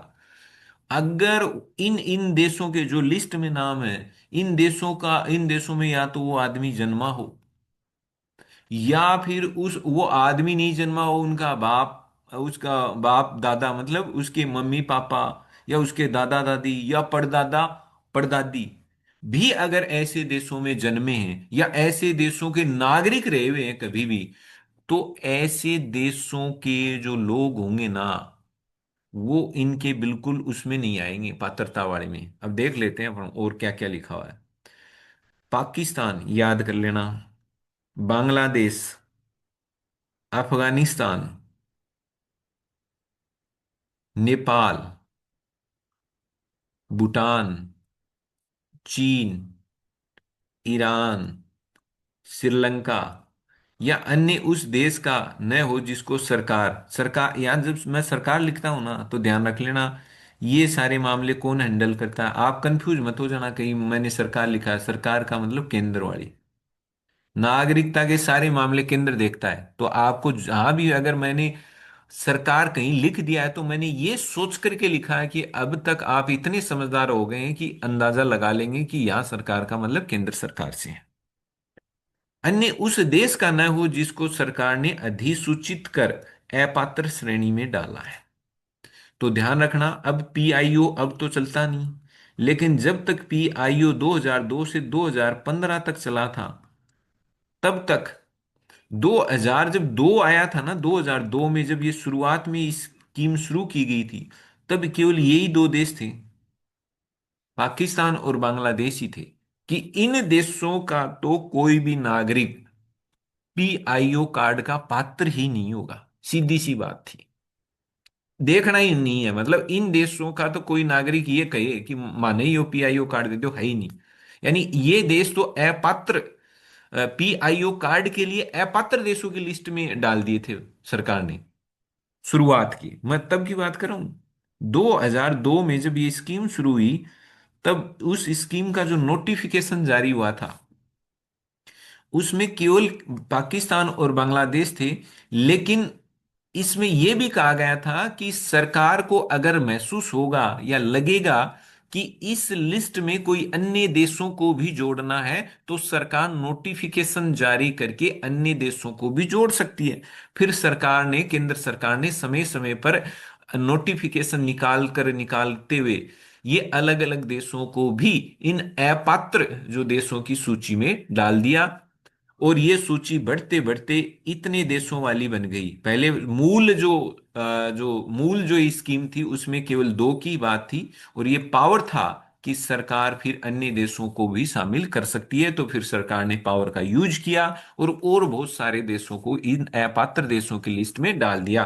तो कुल मिलाकर के 2015 तक आते आते इतने ये देश थे जो लिस्ट में आ चुके थे। आपको नाम याद कर लेना है, पता नहीं कि कोई पूछ ले। सेकंड ग्रेड वाले तो गांठ ही बांध लें, गहराई से भी गहराई का प्रश्न आएगा तो इससे ज्यादा गहराई का आ नहीं सकता। तो आप तो याद ही कर लें, पाकिस्तान, बांग्लादेश, अफगानिस्तान, नेपाल, भूटान, चीन, ईरान और श्रीलंका, ये देश थे इस लिस्ट में। और ये कहा गया केंद्र सरकार ने कि इन देशों के जो लोग हैं ना, मतलब नागरिक हैं, वो पीआईओ कार्ड के पात्र नहीं है। हालांकि देखो, पीआईओ कार्ड किन को मिलेगा? भारत के नागरिकों को मिलेगा क्या? उत्तर नहीं, ये भारत के नागरिकों के लिए थोड़ी है। ये कार्ड तो हम दूसरे देश के नागरिकों को देंगे। लेकिन स्कीम में हमने कह दिया दूसरे देश के नागरिकों को तो देंगे, लेकिन ऐसे नहीं है दुनिया के किसी भी देश के नागरिक को दे देंगे। ये तो सरकार के ऊपर है ना। तो सरकार ने सबसे पहले नेगेटिव लिस्ट निकाली कि ये देश तो अलग ही कर दो, इसके अलावा अन्य देशों के लोगों को हम देंगे, इसके अलावा अन्य देशों के लोगों को हम देंगे, इनको नहीं देंगे। तो पाकिस्तान, बांग्लादेश, अफगानिस्तान, नेपाल, भूटान, चीन, ईरान, श्रीलंका, ये गवर्नमेंट की जो साइट है ना, गवर्नमेंट की साइट से मैंने ये डाटा लिया है, भारत सरकार की ही साइट पर था, वहां से मैंने इन देशों के नाम लिए हैं। तो वैसे भी अपना ऑथेंटिक सोर्स हो गया है कि हमने गवर्नमेंट की साइट से ही ये डाटा लिया है। जो मैं आपको बता रहा हूँ इन देशों के नाम लिखे हुए हैं गवर्नमेंट की साइट पर। तो इन देशों का व्यक्ति पीआईओ कार्ड नहीं ले सकता। तो कितने? एक, दो, तीन, चार, पाँच, छ, सात, आठ। तो आठ के तो गांठ मान लेना, आठ तो हो गए, साइड कर दो। ठीक है। दूसरा, और क्या क्या योग्यताएं इनके अलावा? अब ये आठ तो अलग हो गए, इनके अलावा बाकी के जो देश हैं, उन देशों के उन देशों के कोई भी नागरिक जो पीआईओ कार्ड लेना चाहे, तो उसको फिर क्या हाथ पांव मारने पड़ेंगे, उसको उसको क्या योग्यता हासिल करनी पड़ेगी? भाई ये तो कटी हो गई। बाकी वालों के लिए देखो, ये कह रहा है कि इन आठ के अलावा जितने भी देश हैं, उन देश का अगर कोई भी व्यक्ति यानी वहां का कोई नागरिक जो अगर पीआईओ कार्ड लेना चाहे, तो उसके पास क्या क्या वो कंडीशन फुलफिल करनी जरूरी है। पहला, कभी ना कभी उसके पास भारत का पासपोर्ट तो रहा हुआ होना ही चाहिए, यानी कभी ना कभी तो उसने भारत का पासपोर्ट प्राप्त किया हो। तो पासपोर्ट का मतलब कभी ना कभी वो भारत का नागरिक रहा हुआ होगा। भाई पासपोर्ट तो तभी मिलेगा ना जब आप नागरिक होगे। तो पहला, अगर आप किसी दूसरे देश को, मान लो सिंगापुर तो अपन ने ऊपर पढ़ा नहीं है, थाईलैंड भी नहीं है, म्यांमार भी नहीं है, इंडोनेशिया भी नहीं, मलेशिया भी नहीं, आप इनमें से किसी देश के नागरिक हैं, आप चाह रहे हो कि मुझे पीआईओ कार्ड मिले। तो पीआईओ कार्ड के लिए जरूरी है कि पहला, अगर आप ये शर्त पूरी करते हो तो इससे भी मिल जाएगा।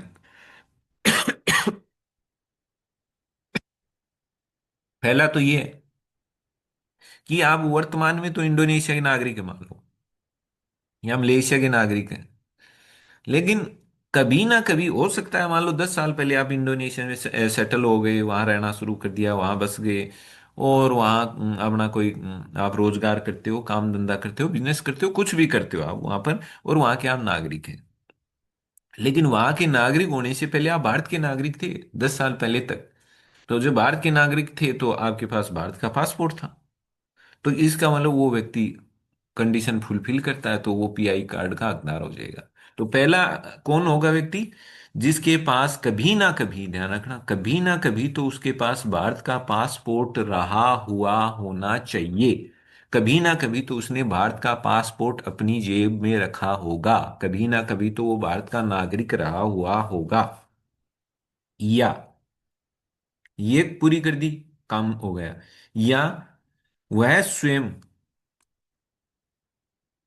या माता पिता, या दादा दादी, या नाना नानी, मतलब ये दोनों पक्ष आते हैं, पिता वाले पक्ष से दादा दादी, माता वाले पक्ष से नाना नानी। या माता पिता के दोनों पक्षों से आ जाएंगे, परदादा परदादी, और वही फिर वो पड़नाना पड़नानी, मतलब दोनों पक्षों के लिए नहीं, ध्यान ये रखना है, इसमें लिखा हुआ है, मैंने देखा है अच्छे से इसके नोटिफिकेशन को, ये अलग अलग गवर्नमेंट की साइट्स पर मैंने उसको अच्छे से पढ़ा है, पूरे को, पीआईओ कार्ड वाले को। तो इसमें साफ क्लियर कट लिखा हुआ था ये। वरना तो मैंने भी एक बार सोचा था कि यार दादा दादी तक ही नागरिकता वाले में अपने पढ़ा था। तो इसमें ये पर्दा इसमें लिखा हुआ है, ये परदादा और ये परदादी वाली बात है इसमें। तो ध्यान रखना है, इसमें या तो आप स्वयं, या माता पिता, या दादा दादी, या परदादा या परदादी। लेकिन ध्यान रखना दोनों पक्षों की, कहीं आप ये मत समझ लेना जैसे दादा दादी की बात करेंगे तो नाना नानी आएगा, तो वैसे ही जैसे परदादा परनानी, तो वो नानी वाले पक्ष से भी उनके माता पिता आ जाएंगे।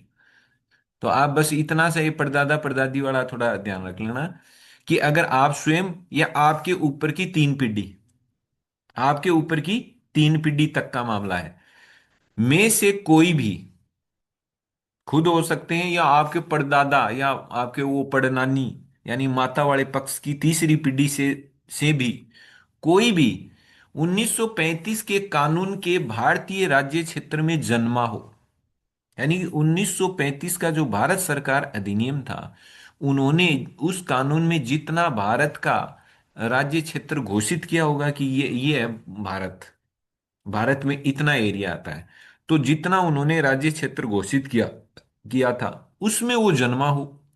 और जन्म लेने के बाद में, ये देखो मैंने इसको बहुत ध्यान से, वो ये शायद ये स्कीम का नोटिफिकेशन कोई गोवा गोवा सरकार के गजट में ये प्रकाशित हुआ था, और वहां पर मैंने इसको देखा था कि गोवा सरकार का एक नोटिफिकेशन था, और उस नोटिफिकेशन में पूरी स्कीम छपी हुई थी, उसमें ये साफ तौर पर लिखा हुआ है। तो अपने पास ऐसा नहीं है कि भाई ये ऑथेंटिक सोर्स हो गया, क्योंकि गोवा गवर्नमेंट के नोटिफिकेशन में था, उनके गजट नोटिफिकेशन में। तो वो क्या होना चाहिए, स्थाई, वहां लिखा हुआ परमानेंटली रेजिडेंट भी रहा हुआ हो, ये भी ध्यान रखना। ऐसा नहीं कि केवल जन्म लिया हो, जन्म लेने के बाद में वो विदेश चला गया, ऐसा नहीं।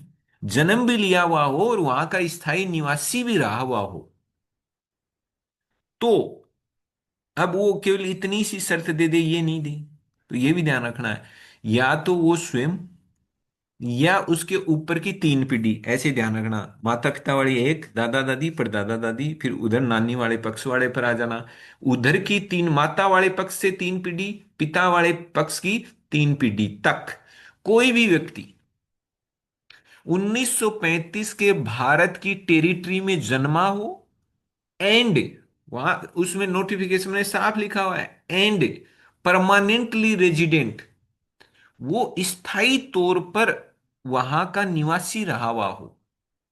ऐसे नहीं है कि आप जन्म ले लिए और वहां चले गए, नहीं, स्थायी तौर पर, यानी 1935 के कानून वाले क्षेत्र में आप केवल जन्म ही नहीं लिए हो, बल्कि उस क्षेत्र के आप परमानेंट रेजिडेंट भी रहे हुए होने चाहिए। अगर ऐसा आपके पास साक्ष्य होगा, तभी आपका काम चलेगा कि मैं देखो इस एक्ट वाले क्षेत्र में जन्मा भी था, और मैंने वहां पर स्थायी तौर पर निवास भी किया था। या ऐसे अन्य क्षेत्र में आप जन्मे और स्थायी निवासी रहे हुए हों, जो बाद में भारत का हिस्सा बने हो, जो बाद में भारत का हिस्सा बने। आपको पता है, बाद बाद में आपने देखा होगा, ये गोवा, दमन, दीव, ये आपके पांडिचेरी, माहे, येनम, कराई, जो बाद में भारत का हिस्सा बने थे, भारत की आजादी के बाद में भारत में जुड़े थे। तो ये क्या कह रहा है, या फिर आप उन क्षेत्रों के जन्मे हुए हो जो बाद में भारत का हिस्सा बन गए, और जन्मे हुए ही नहीं, वहां के भी आप स्थायी निवासी रहे हुए होने चाहिए, परमानेंट रेजिडेंट रहे हुए होने चाहिए, तो आप बन सकते हो। ये आप कंडीशन याद करना। मैंने आपको दो तीन बार इसलिए मैं बताता हूं, क्योंकि दो तीन बताने से आपकी कुछ चीज तो दिमाग में यही सेटल हो जाती है, यही बैठ जाती है, फिर दिक्कत नहीं आती। तीसरा, तीसरा किस तरह के व्यक्ति होंगे इसके पात्र, भारतीय मूल के व्यक्ति का जो स्पाउस होगा ना, ये भी इसका पात्र हो जाएगा। मान लो कोई, किसी के पास PIO कार्ड है ही, तो वो हो गया भारतीय मूल का व्यक्ति। ये देखो, भारतीय मूल के व्यक्ति, ये भारतीय मूल का व्यक्ति PIO का ही तो हिंदी है। तो जो जिसके पास PIO कार्ड है, उसका स्पाउस, स्पाउस का मतलब होता है वैवाहिक संबंधी। जैसे अगर महिला है तो उसका स्पाउस क्या होगा, उसका पति, और पति का स्पाउस क्या हो जाएगी, पत्नी। तो स्पाउस का मतलब होता है वैवाहिक संबंधी, यानी कि आपने जिसके साथ विवाह किया है वो आपका स्पाउस है। तो अगर पुरुष बात करेगा तो पुरुष के लिए उसका स्पाउस उसकी पत्नी होगी, और अगर पत्नी बात करेगी तो पत्नी के लिए जो उसका पति है वो उसका स्पाउस हो गया। तो ये क्या कह रहा है कि भारतीय मूल के व्यक्ति का स्पाउस, यानी जो भी उसका विवाह संबंधी है, चाहे वो पति हो या पत्नी हो, वो भी इस PIO कार्ड के लिए पात्र हो जाता है। मान लो किसी के पास PIO कार्ड है और वो पुरुष है, तो उसकी जो पत्नी है वो भी फिर किसके लिए पात्र हो जाती है, उसको भी उसके पति, जो भारतीय PIO कार्ड धारक होने की वजह से उसकी पत्नी भी इस कार्ड के लिए पात्र हो जाती है। या कोई भारतीय नागरिक का भी स्पाउस है, तो वो भी पात्र हो जाता है कि आप भारत के नागरिक हैं, और उनकी जो स्पाउस, सपोज करो कि आप पुरुष हैं और उनकी पत्नी वो किसी दूसरे देश की नागरिक है, तो वो भी, जो उनकी जो पत्नी होगी, चूंकि आप जैसे भारतीय नागरिक हैं, हो सकता है आप महिला हैं, आप भारतीय नागरिक हैं, आपके पति दूसरे देश के नागरिक हैं, तो आप हो गए भारतीय नागरिक, वो हो गए आपके स्पाउस। तो आप इस कंडीशन को फुलफिल करते हैं और आप हो जाएंगे पीआईओ कार्ड के पात्र। तो ये आपको कुछ कंडीशंस हैं। ऊपर 8 देश थे, उनके तो लगा दिया हमने क्रॉस। बाकी देशों के अगर किसी भी नागरिक को ये दर्जा चाहिए तो इनमें से आप कोई भी कंडीशन फुलफिल कर दीजिए। या तो आप खुद कभी ना कभी भारत के नागरिक रहे रहे हुए होने चाहिए, या फिर आपने या आपकी ऊपर की 3 पीढ़ियां, चाहे वो पिता के पक्ष की हो चाहे माँ के पक्ष की हो, 3 पीढ़ियों में से कोई ना कोई एक जना तो ऐसा हो जो 1935 के भारत के क्षेत्र में जन्मा हो और वहां का परमानेंट रेजिडेंट रहा हुआ हो, या फिर वो ऐसे अन्य क्षेत्र में जन्मा हो और वहां का परमानेंट रेजिडेंट रहा हुआ हो जो बाद में भारत का हिस्सा बने। तीसरा कंडीशन ये कहता है कि कोई भी अगर भारतीय मूल का जो व्यक्ति है, मतलब जो खुद पीआईओ कार्ड धारक है, तो उसका जो स्पाउस होगा, उसका जो स्पाउस मतलब चाहे वो पति हो या पत्नी हो, वो भी पीआईओ कार्ड धारण करने के लिए पात्र बन जाता है, यानी वो भी पीआईओ कार्ड का हकदार बन सकता है। अगर आप भारत के नागरिक हैं तो भी ऐसे में अगर दूसरे देश का नागरिक आपका स्पाउस है तो वो स्पाउस भी इस कार्ड के लिए पात्र बन जाता है, वो भी ये कार्ड प्राप्त कर सकता है। तो ये थी पीआईओ कार्ड की पात्रताएं। यहां से अगर कोई प्रश्न आए तो मुझे नहीं लगता है कि अब गलत होगा। कोशिश आपको यही करनी है, बस ये शर्तों में आप घूम सकते हो या देश वाला हो, बाकी तो कोई ज्यादा है नहीं। एक दो कहीं ऐसे डाल दे कोई स्टेटमेंट कि भारत के नागरिक पीआईओ कार्ड के हकदार होते हैं, तो ऐसे में आपको कंफ्यूज नहीं होना है, पीआईओ कार्ड दूसरे देशों के नागरिकों के लिए ही है। अब देखते हैं जिनके पास पीआईओ कार्ड है। अपन इतनी जो ये कहानी सुन रहे हैं, ये कहानी मतलब इसका कुछ लाभ भी है क्या? आप कह रहे हो कार्ड है तो इस कार्ड का कुछ लाभ वगैरह हो तो कुछ मतलब कोशिश की जाए, वरना फिर क्यों मतलब कोई हाथ पांव मारेगा कि मुझे ये कार्ड दो। तो पीआईओ कार्ड के क्या कुछ लाभ हैं क्या? देखते हैं क्या है। एक लाभ तो है, जिन मान लो आप सिंगापुर के नागरिक हैं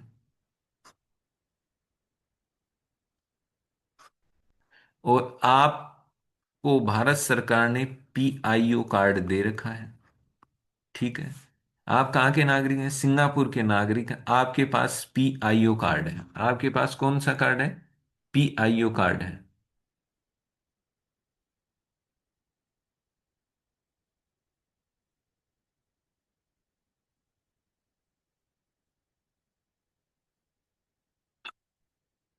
तो आपके पास पीआईओ कार्ड है तो आपको फायदा है। फिर आप सिंगापुर के नागरिक हैं, पीआईओ कार्ड हैं, तो जिस दिन ये आपको कार्ड मिला है ना,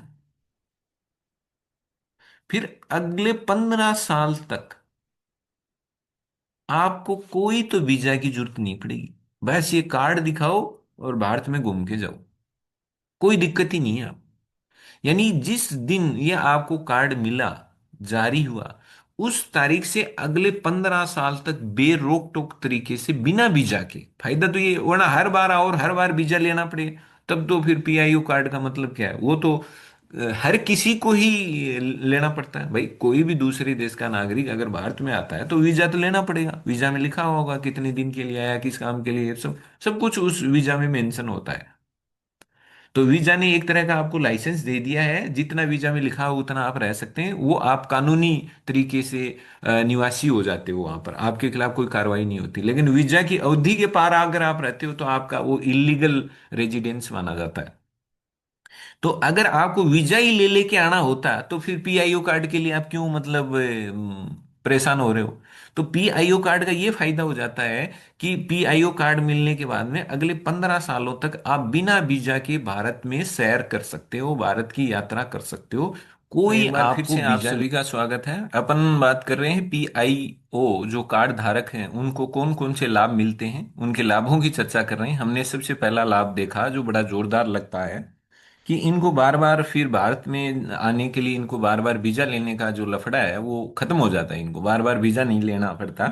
और ये सुविधा इनको 15 साल तक रहती है। जब से इनको पीआईओ कार्ड मिला होता है उससे आप जोड़ लो आगे के 15 साल तक, जब भी वो भारत में आएंगे घूमने आएंगे तो उनको फिर बार बार वीजा लेने की जरूरत नहीं होगी, पीआईओ कार्ड दिखाओ और भारत में आ जाओ, कोई दिक्कत ही नहीं है। और देखो और क्या क्या सुविधाएं, ये जो लाभ होते हैं इनमें से ये कुछ डेट होती है, ये जो कुछ दिनों की अवधि वगैरह है इनको थोड़ा घुमा फिरा करके वो स्टेटमेंट पूछ लेता है, तो ये आपको ध्यान रखना भाई।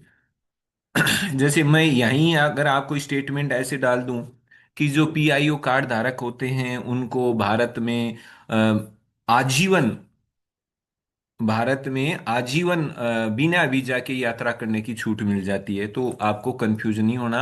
वो ओसीआई कार्ड धारकों के लिए इस तरह की छूट होती है। वो पीआईओ कार्ड धारकों को तो केवल 15 साल तक ही छूट मिलती है कि 15 साल तक आपको वीजा की जरूरत नहीं पड़ेगी भारत में आने के लिए। ओसीआई कार्ड धारकों के लिए आजीवन होता है कि वो जब उनका मन किया जब चाहे तब वो भारत में आ सकते हैं आजीवन, बिना वीजा की।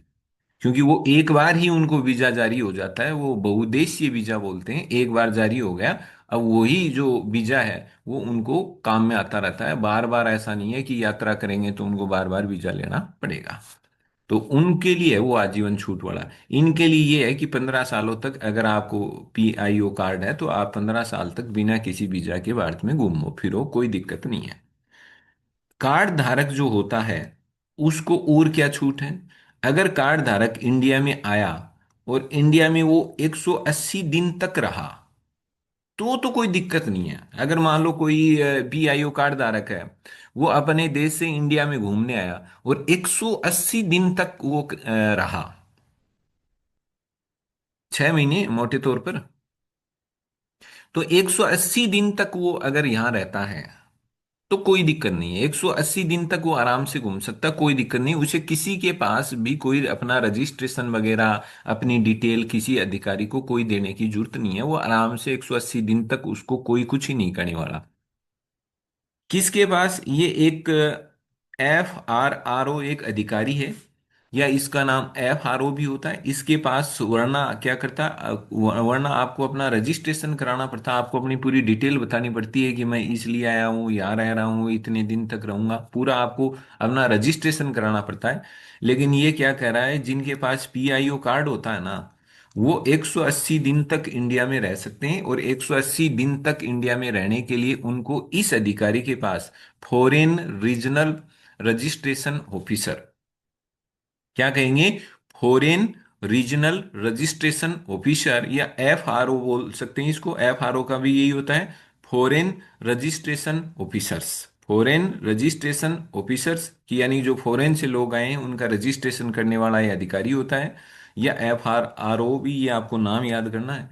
इनके पास 180 दिन तक भारत में ठहरने के लिए आपको इस अधिकारी के पास जाने की जरूरत नहीं है। इस अधिकारी के कार्यालय में चक्कर लगाने की आपको जरूरत ही नहीं है, आराम से रहो 180 दिन तक। लेकिन अगर आपको 180 दिन से ज्यादा रुकना है तो फिर आपको अगले 30 दिन के अंदर अंदर, अगर आपको मान लो सपोज करो आप तो कह रहे हो नहीं मैं तो 250 दिन रुकूंगा, तो फिर 250 दिन रुकोगे तो इससे ज्यादा दिन तक रुक रहने पर इन्हें अगले 30 दिन के भीतर भीतर क्या कराना पड़ेगा। 30 दिन का आपको टाइम मिल जाता है कि आप 30 दिन में वो करा सकते हैं। तो अगर आपको 30 दिन के भीतर भीतर फिर आपको रजिस्ट्रेशन कराना पड़ेगा। तो अगर मोटे तौर पर अगर समझें तो सीधी सी बात है, 180 दिन तक रहो, कोई दिक्कत को नहीं, कोई FRRO को नहीं काम करे। 180 दिनों ऊपर जाए दिन जांगा ने तो तने FRRO अधिकारीगण RO अधिकारीगण जानो पड़ेगो और रजिस्ट्रेशन करानो पड़ेगो, सीधी सी बात है। 180 दिन कोई काम नहीं, 180 प्लस होते ही जाना पड़ेगा। कितने दिन की आपको अवधि मिल जाएगी रजिस्ट्रे, 30 दिन का टाइम आपको और मिल जाएगा। अगर आप 180 दिन से ज्यादा दिन ठहरे हो तो फिर आपको 30 दिन का रिलैक्सेशन है कि 30 दिन के भीतर आप अपना रजिस्ट्रेशन करा दें। लेकिन कोई 180 से 2-4 दिन ही रहे तो फिर उसको 30 दिन कैसे मिलेगा, फिर तो वो उसको तुरंत कराना पड़ेगा उसको। लेकिन अगर मान लो वो 30 दिन से ज्यादा टाइम तक रहना चाह रहा है तो फिर उसके लिए वो 30 दिन काम कर जाएगा कि 30 दिन तक वो 2 दिन 4 दिन 5 दिन 30 दिन तक की वो रजिस्ट्रेशन कराना है। तो आपको ये याद रखना है। इनको भी, किनको, जो पीआईओ कार्ड धारक हैं उनको भी, जो एनआरआई लोग होते हैं उनकी तरह कई तरह की आर्थिक सुविधाएं मिलती हैं, वित्तीय सुविधाएं और शैक्षणिक लाभ उनको मिलेंगे। आर्थिक लाभ भी मिलते हैं, वित्तीय लाभ भी मिलते हैं, शैक्षणिक लाभ भी उनको मिलते हैं। ये तीनों तरह के लाभ इनको एनआरआई की तरह मिलते हैं। जैसे क्या क्या लाभ होते हैं, बस यो लाभ कौन मिला है, एनआरआई की तरह ही है। यहां पर आकर के है ना, इन मामलों में ये एनआरआई की तरह हो जाते हैं। आर्थिक मामलों में, वित्तीय मामलों में और शैक्षणिक लाभ के मामले में उनको भी कृषि भूमि, प्लांटेशन भूमि, आप चाह रहे हो कि नहीं मैं तो कोई उद्यान लगाऊंगा, मैं तो कोई बाग लगाऊंगा साहब, तो मैं तो साहब किन्नू का बाग लगाऊंगा साहब, अनार का बाग लगाऊंगा। और अनार का जो बाग वाली भूमि है, मान लो कोई उद्यान भूमि है जिसमें आप अनार के बाग लगे हुए हैं या बेर बेर वाली झाड़ियां लगी हुई हैं, और आप चाह रहे हो मैं खरीद लूं, कुनखरीज का प्लांटेशन भूमि है, कुनखरीज का कृषि भूमि है, कोई खेती करे साहब, सिरसों उगा रखी है या बाजरो उगा हुआ है, खेती वाली जमीन है कुनखरीज का। तो ध्यान रखना, कृषि भूमि, प्लांटेशन भूमि ये नहीं खरीद सकते आप। मतलब खेती से रिलेवेंट हो गई ना, प्लांटेशन भी तो क्या है, खेती तो है, आप बाग लगाते हो, बगीचा लगाते हो, प्लांटेशन। उस भूमि को छोड़कर बाकी आप अन्य अचल संपत्ति, अन्य कोई भी अचल संपत्ति है, कोई भी ते कदो साहब मैं तो जमीन खरीदूंगा रहने के लिए, या कोई होटल खोलने के लिए, या कोई दुकान खोलने के लिए, कोई भी अचल संपत्ति आप प्राप्त कर सकते हैं। तो उसका इक्विजिशन मतलब प्राप्त कर सकते हैं, मतलब वो खरीद सकते हैं।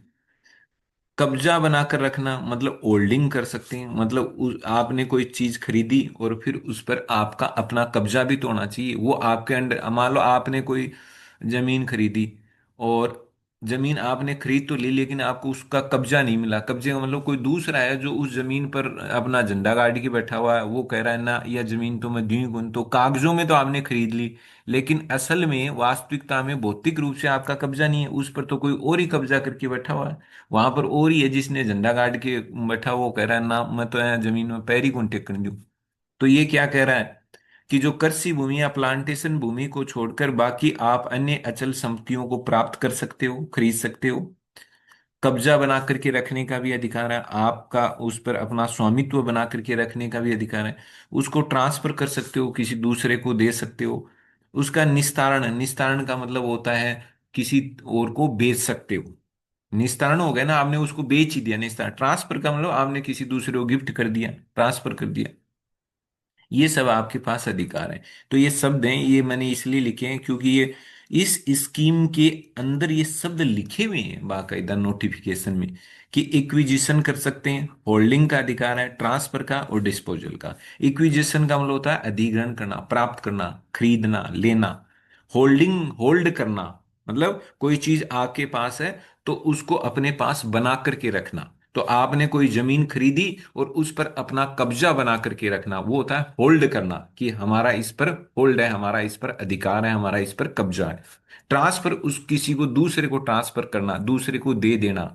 गिफ्ट भी तो हो सकता है ट्रांसफर में। डिस्पोजल का मतलब होता है उसका निस्तारण ही हो गया। निस्तारण कब होता है, जब आपने किसी को बेच ही दी, अब वो आपकी रही नहीं, वो हो गया डिस्पोजल। तो ये सारे अधिकार मिलते हैं, बस ध्यान रखना ये नाम मत भूल जाना। कृषि भूमि पक्का याद करना, प्लांटेशन तो भूल जाओ, फिर भी ये कम काम में लेते हैं। कृषि भूमि कई बार सीधा ही डाल देता है, कृषि भूमि भी खरीदने का अधिकार है या नहीं है, ऐसा कुछ तो आपको ये याद करना है। और देखो और क्या क्या है। जो इनके जो बच्चे होते हैं एनआरआई के, इन एनआरआई के बच्चों को भारतीय शिक्षण संस्थानों, तो भारतीय शिक्षण संस्थानों में उस नोटिफिकेशन में बाकायदा नाम लिखा हुआ है।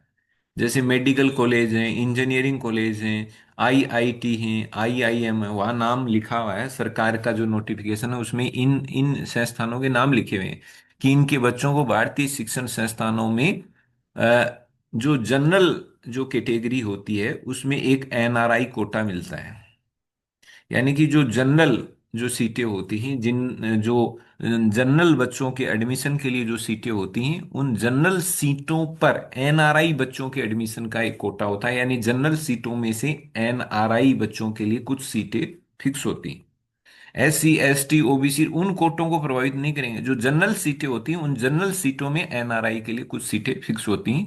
चाहे वो आप मेडिकल कॉलेज में अगर आप MBBS की पढ़ाई कर रहे हो, इंजीनियरिंग कॉलेज हो, IIT में आपको एडमिशन लेना हो, IIM जैसी ये शिक्षण संस्थानों में भी NRI बच्चों के लिए जनरल सीटों में कोटा होता है। अन्य कैटेगरी प्रभावित नहीं होगी। केवल जनरल जो सीटें होती हैं जो सबके लिए ओपन होती हैं, उन जनरल सीटों में NRI सीटें रिजर्व होती हैं।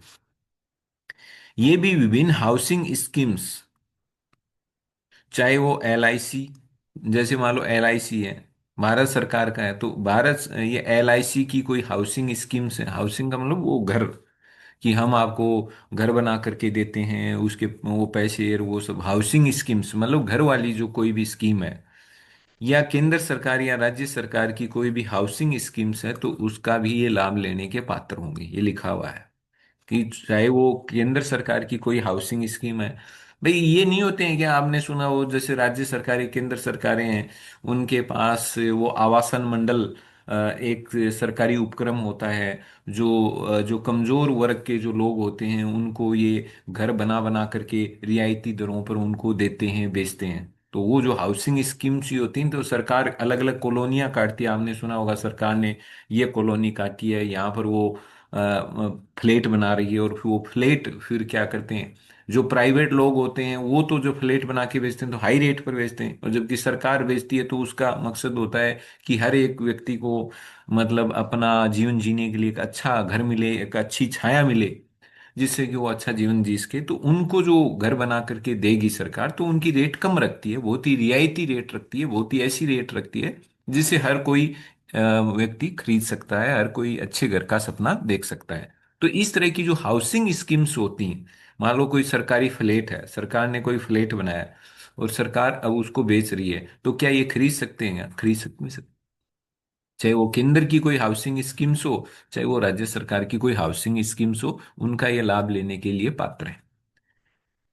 जो लाभ या छूट भविष्य में NRI को दिए जाएंगे सरकारों के द्वारा, उनके लिए ये भी पात्र होंगे। तो जो भी सरकारें NRIयों के लिए अगर कोई नया लाभ घोषित करेगी, घोषणा करेगी, कोई सुविधा की घोषणा करेगी, लाभ की घोषणा करेगी, छूट, तो वो इनको भी मिलेंगी। ये भारत सरकार में कोई नौकरी या रोजगार के हकदार नहीं होंगे, ये लिखा हुआ है। यानी भारत सरकार के अधीन ये तो ना तो कोई नौकरी के हकदार हैं, ना ही किसी प्रकार के एम्प्लॉयमेंट के, किसी भी उसके अधीन किसी रोजगार के हकदार नहीं है। और ये न ही भारत सरकार में कोई संवैधानिक पद नहीं प्राप्त कर सकते। ये ध्यान रखना, वहां साफ लिखा हुआ है कॉन्स्टिट्यूशनल पोस्ट, संवैधानिक पद प्राप्त नहीं कर सकते in the government of India. तो देखो मैंने यहाँ थोड़ा सा और इसको क्लियरिटी किया, जब मैंने इसको पढ़ा तो उसमें लिखा हुआ था कि ये है ना, मतलब ये पात्र नहीं है कि कोई भी constitutional post in government of India, ऐसे लिखा हुआ था उसमें नोटिफिकेशन में, कि ये भारत सरकार में कोई भी संवैधानिक पद प्राप्त करने के योग्य नहीं है। तो ऐसा लगा कि क्या केवल जो भारत सरकार के अंदर जो संवैधानिक पोस्ट हैं, जैसे राष्ट्रपति हो गया, इनका तो संबंध तो भारत सरकार से है, उपराष्ट्रपति हो गया, तो इस तरह की या जो MP हो गए, तो इस तरह की पोस्ट के लिए ही मतलब ये पात्र नहीं है। भाई ये तो संवैधानिक, संवैधानिक पोस्ट का मतलब जो पोस्ट संविधान में लिखी है वो संवैधानिक पोस्ट हो गई। तो ये जैसे अटॉर्नी जनरल हो गया, तो क्या ये इन पोस्टों के लिए पात्र है? नहीं है।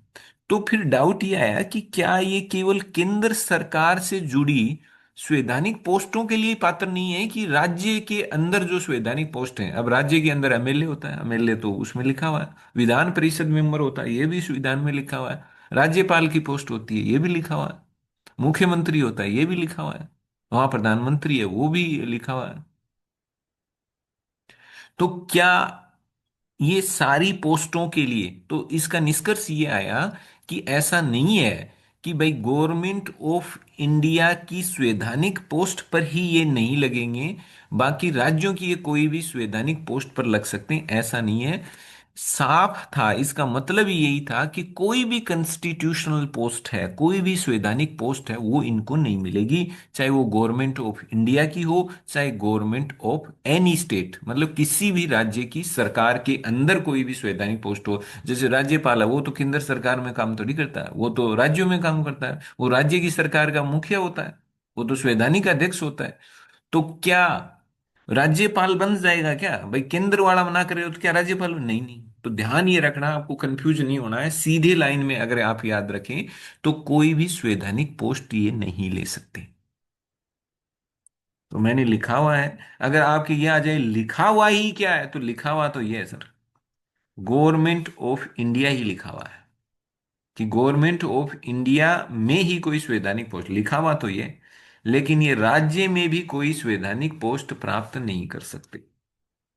लिखा हुआ केवल ये है गवर्नमेंट इन इंडिया। लेकिन पहले गवर्नमेंट इन इंडिया लिखने से पहले उन्होंने लिख दिया कॉन्स्टिट्यूशनल पोस्ट। तो कॉन्स्टिट्यूशनल पोस्ट पहले आ गया ना, इसका मतलब पोस्ट आपको देखनी है कि वो कॉन्स्टिट्यूशनल है कि नहीं। तो राज्य में भी कॉन्स्टिट्यूशनल पोस्ट है, तो ये हट गया। और इन्हें भारत में पर्वतारोहण की कोई आया पीआईओ कार्ड धारक, वो कह रहा है कि नहीं साहब, मैं तो कोई भारत की फेमस पर्वत चोटी है और मैं तो साहब उसके ऊपर चढ़ूंगा। जैसे माउंट एवरेस्ट पर नहीं चढ़ते हैं, माउंट एवरेस्ट चोटी की चढ़ाई करते हैं, कंचनजंगा है, या अलग अलग पर्वत चोटियां होती हैं, आपने सुना होगा, पर्वतारोही जाते हैं और इन चोटियों की चढ़ाई करते हैं। तो अगर कोई भारत में आता है पीआईओ कार्ड धारक, और वो भारत में कोई पर्वतारोहण करना चाहता है, पर्वत की चोटी को जीतना चाहता है, पर्वत की चोटी पर चढ़ाई करना चाहता है, तो या फिर कोई रिसर्च करने आ रहा है, या कोई मिशनरी गतिविधियां, मतलब धर्म से संबंधित कोई गतिविधियां भारत में करने के लिए आ रहा है, तो क्या इनके लिए फिर क्या है? तो ध्यान रखना, अगर कोई पीआईओ कार्ड धारक भारत में पर्वतारोहण के लिए आ रहा है, खास तौर पर वो आया ही पर्वतारोहण के लिए आया है, उसमें उसने मेंशन किया हुआ, लिखा हुआ है उनके रिकॉर्ड में कि मैं भारत इसलिए जा रहा हूं कि मैं भारत में कोई भी भारत की जो पर्वत चोटी है, वो उस पर्वत चोटी को मैं फतेह करना है, मुझे उस पर्वत चोटी पर चढ़ना है, तो इसके लिए उसे पहले अनुमति लेनी पड़ेगी, चाहे भले ही वो पीओ कार्ड धारक हो। अगर वो कोई रिसर्च करने आ रहा है, भारत में कुछ खोजबीन करने आ रहा है किसी चीज की, तो भी, या फिर कोई मिशनरी गति, धर्म से रिलेटेड कोई गतिविधियों को अंजाम देने आ रहा है, तो उसको अनुमति लेनी पड़ती है। या फिर वो कोई भारत में ऐसे क्षेत्रों में घूमने के लिए आ रहा है जो भारत सरकार ने उनमें आम लोगों को घूमने के लिए मना किया हुआ है। जैसे अपन बात कर रहे हैं, मान लो जनजातीय क्षेत्र हैं, वो प्रतिबंधित हैं, ऐसे हर कोई वहां जाकर के घूम नहीं सकता। अब कोई पीआईओ कार्ड धारक आ जाए, वो कहे जाए मैं मेरे को तो इन्हीं एरियो में जाना है, तो पहले सा अनुमति लेनी पड़ेगी। बिना अनुमति के ऐसा नहीं है कि आप पीआईओ कार्ड धारक हैं तो आप कहीं भी घूम लोगे, ऐसा नहीं है। ये ऐसे काम दिए हुए हैं, बाकायदा लिखा हुआ है कि पर्वतारोहण का काम, रिसर्च का काम, मिशनरी गतिविधियों का काम और प्रतिबंधित क्षेत्रों में घूमने वाले काम है, ये अगर कोई पीआईओ कार्ड धारक करेगा तो उन्हें पहले प्री परमिशन लेनी पड़ेगी, मतलब पहले अनुमति लेनी पड़ेगी।